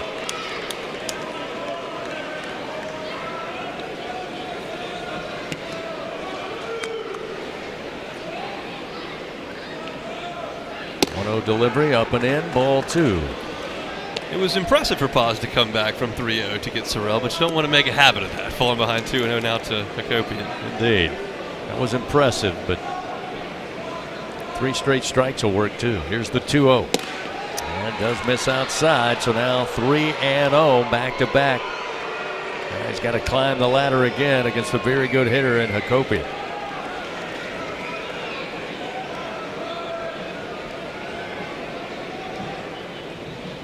3-0 pitch. That one a strike at the letters, inner half, 3-1. Climb's got to start somewhere.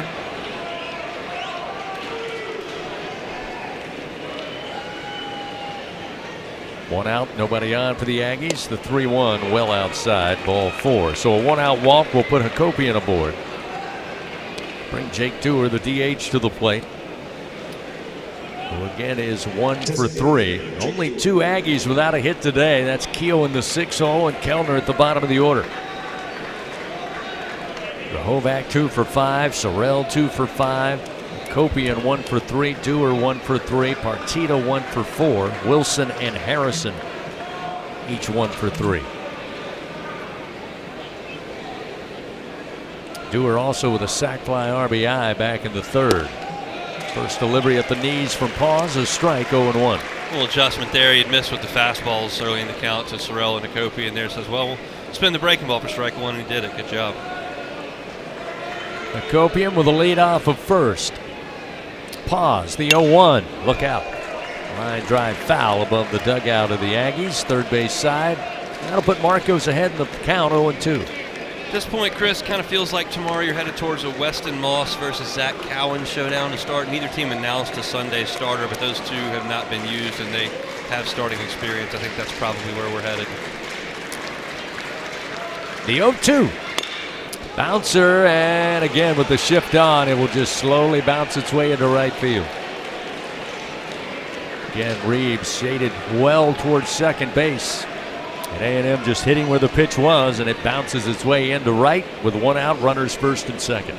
Seeing the full A&M playbook this weekend, it's an offense that generally doesn't strike out a lot. 15 last night, yes, but they don't strike out a ton. They put it in play. They shoot balls through infields. They hit for extra bases. They can hit the ball over the fence.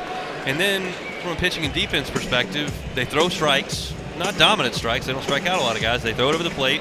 And when you put it in play, they make plays. And aside from 1 error, throwing error last night, they've kind of run their playbook. And what it's amounted to is a decisive pair of 1 win and 1 lead. And that's what they've been doing now for 3 weeks. They've won 9 out of 10 league games, and they're well on their way to winning 10 out of 11. And they're a threat right now to be a top 8 national seed and do whatever it is they want to do. I've got my doubts about this staff winning at the very highest level, but it's a real good team.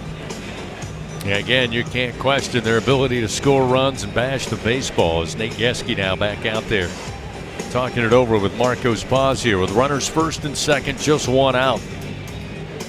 Nico Partita coming to the plate.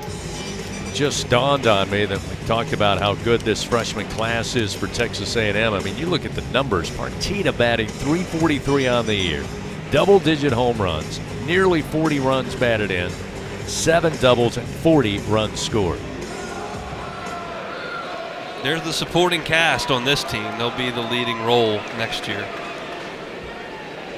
Right-handed hitter digs in. Hacopian at second.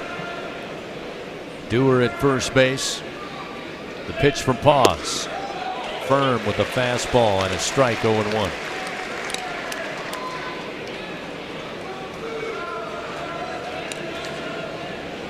Again, 2 innings with crooked numbers for the Aggies. 3 runs in the second, 2 in the third. LSU has had to work around plenty of traffic as that pitch low and outside. Nice job by Aaron Beatty with a backhand pick.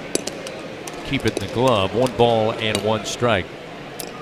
The Aggies have left 6 men on base. The Tigers, again with just 4 hits on the day, have left just 3 men stranded.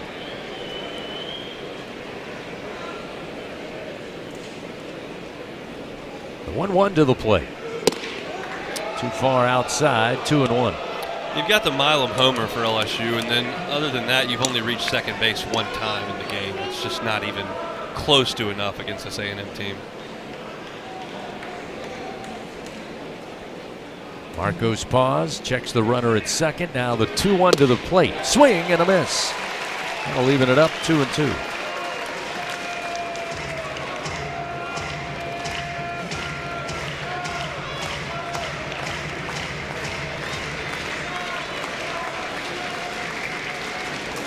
One out, runners first and second. The 2-2 delivery. That one a cold strike 3. Handcuff Partita down on strikes for a 3rd straight time tonight. And that's the 2nd out of the inning. Really good stuff there from Paz. Just a firm fastball right there on the outside corner. Aaron Beatty squeezes it, and that's a big punch out right there.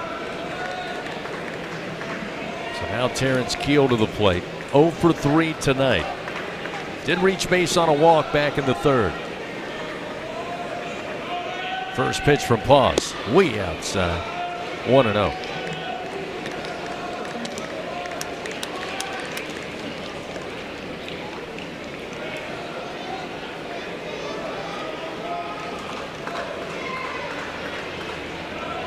Two outs here in the top of, believe it or not, the 9th inning.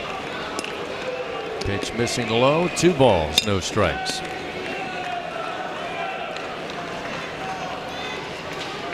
Marcos Paz finds this 3rd out. It'll be Aaron Beatty, Milam, and Pearson due up for the Tigers in the bottom of the 9th.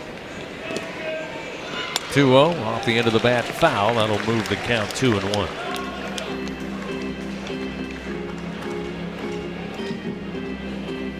Mentioned it earlier, but LSU's bullpen's done a great job tonight. Yep. Again, the big innings came in the 2nd and 3rd. For the Aggies, that one on the outside corner to even it up. Keel thought he would go after it and then realized, I don't even know if I can reach it with the bat, but doesn't matter. It was on the outside corner. Nice pitch by Marcos Paz. It's 2-2. So with 2 men on, 2 out, and a 2-2 count, Deuces Wild here at the box in the top of the 9th. Paz fires. And a 1-hopper towards second base, going to be handled by Reeves. He'll step on the second base bag for out number 3. So again, Marcos Paz holds the score right there, 7-2. Gives the Tigers 3 outs to work with in the bottom of the 9th inning. It'll be the meat of the order presented by 44 Farms. Aaron Beatty, Milam, and Pearson when we return on the LSU Sports Radio Network. Hey, Tiger fans. Need funds to help with your financial situation? Republic Finance is a proud partner of LSU Athletics and has served the SEC area since 1952. Check out our loan options to see how we may help you.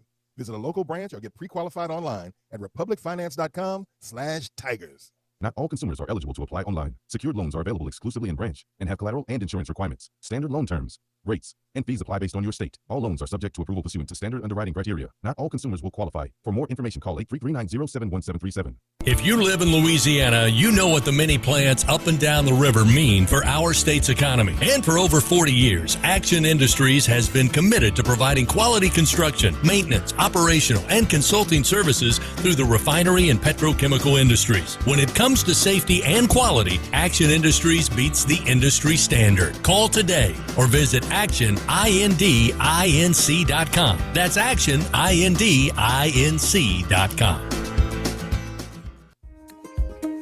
On Alabama's beaches, the coastal code isn't written on signs. It's written in the moments you make. It says, drop your flip-flops in the boardwalk and run.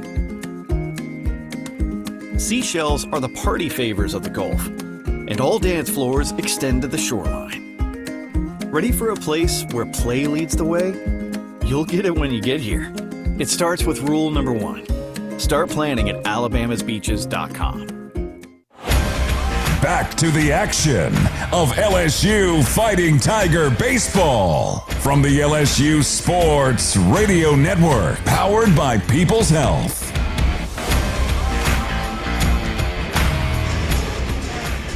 Bottom of the ninth inning, game 2 on a Saturday evening.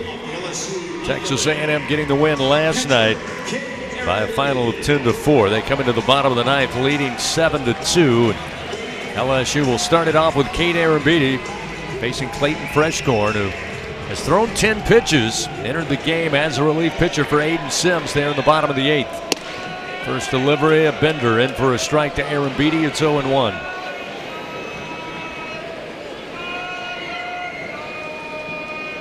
The 0-1 from Freshcorn. A swing and a miss. A breaking ball and just swept away from the right-hander, who pitch a little elevated. Arambidi went after it, falls behind, 0-2. Freshcorn working fast. Same pitch this time. Arambidi stays away, and it's 1 ball, 2 strikes. And Freshcorn gets it and goes. Not a lot of waiting for him. Couple of knee bends. He'll start the wind. The 1-2 and a swing and a miss. Fastball gets by Arambidi. 1 gone here in the bottom of the ninth.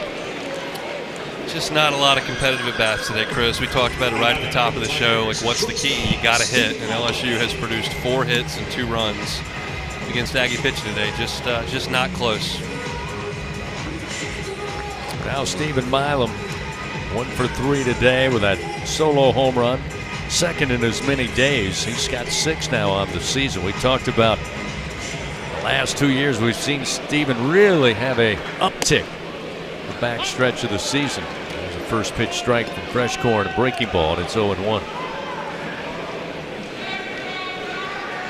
Hopefully we'll see Milam take that ascension once again. He may not have to bring a few teammates with him as that pitch missed outside, and it's 1 ball, 1 strike.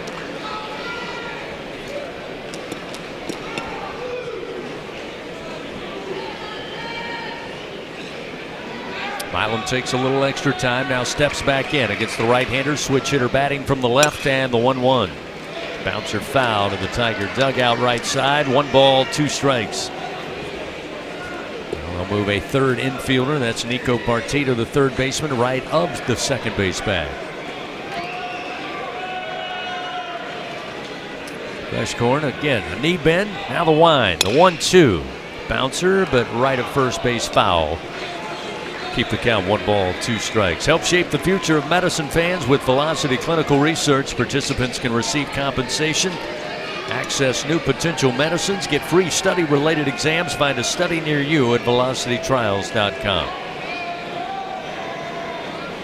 The 1-2 pitch. Milam swings and foul tip, but they say held on to by Bear Harrison. And now Jay Johnson, I think Milam saying, hey, I don't know if he caught it. I'm not sure, but now it looks like third base umpire Anthony Perez going to walk down the line and have a word with home plate umpire Brian Hale. He did not catch it. It very, very clearly hit the dirt. So we'll see if the umpires determine that.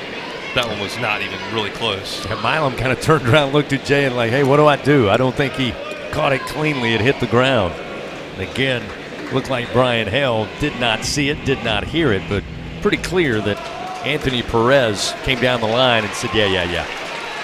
You gotta bring him back to the plate.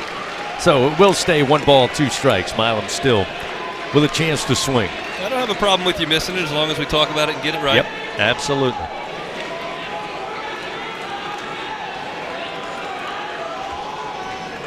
Freshcorn's 1-2. Misses low. So that'll even the count now to Milam. See if he can make the most out of the second opportunity, as it were. 2-2 the count. Freshcorn fires way outside, comes out of the mid of Harrison. That'll work the count full now to Milam.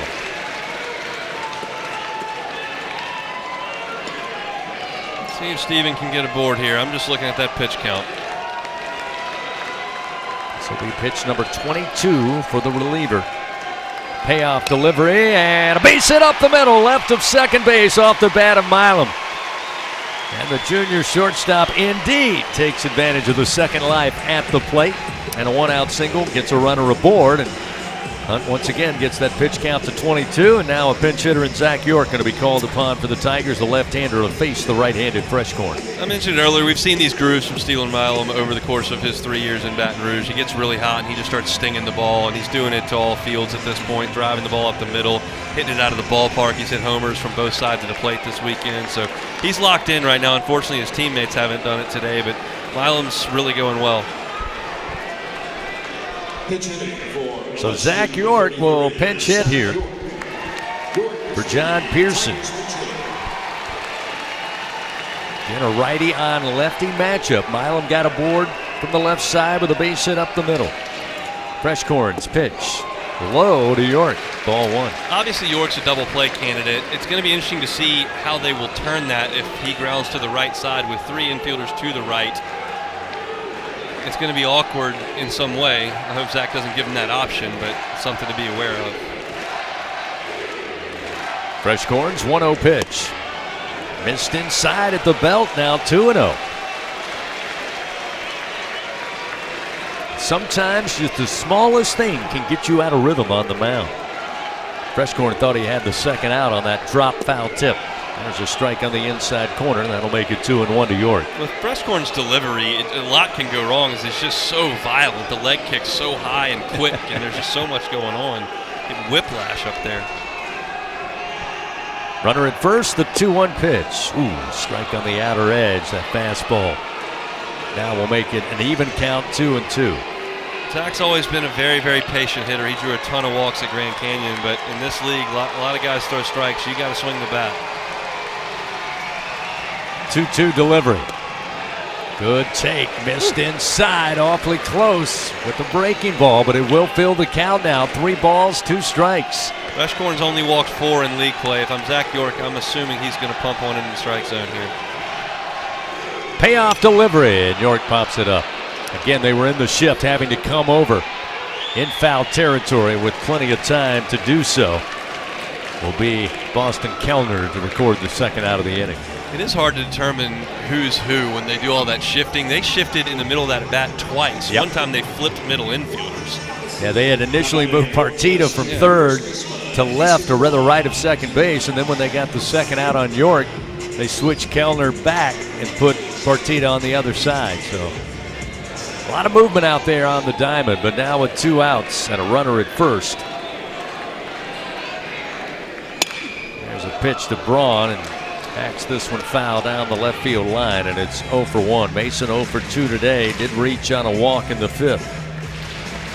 Tigers down to their final out here in Game 2 with a runner at first. Down 7-2 to Texas A&M.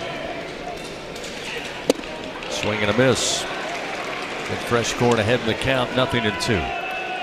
There's not a lot of comfortable swings from Mason this weekend so far. He's a great hitter, and he's going to be really good at LSU, but he is not seeing it great right now. 2 outs, bottom of the 9th, the 0-2 pitch. Fouled off to stay alive is Braun. Still 0-2.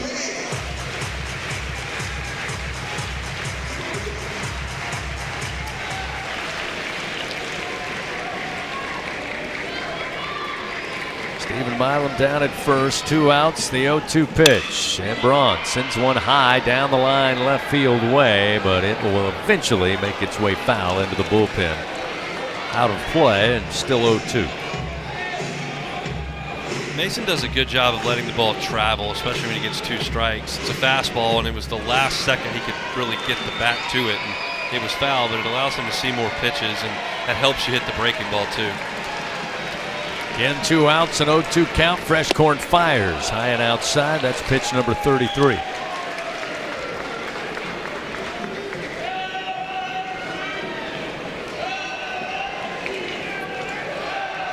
Milam down at first base with 2 outs. The 1-2 to Braun. In the air, a little soft. Liner to short, going to be handled by Kellner, and that will do it. Texas A&M gets the win, takes the series 2-0. Different score, but in a similar fashion.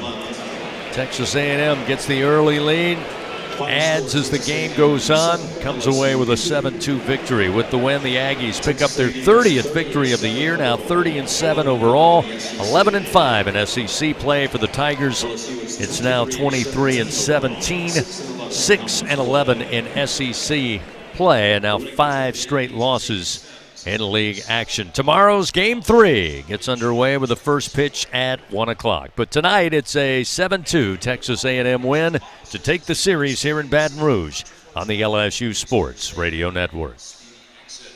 Now's the time to get a great deal on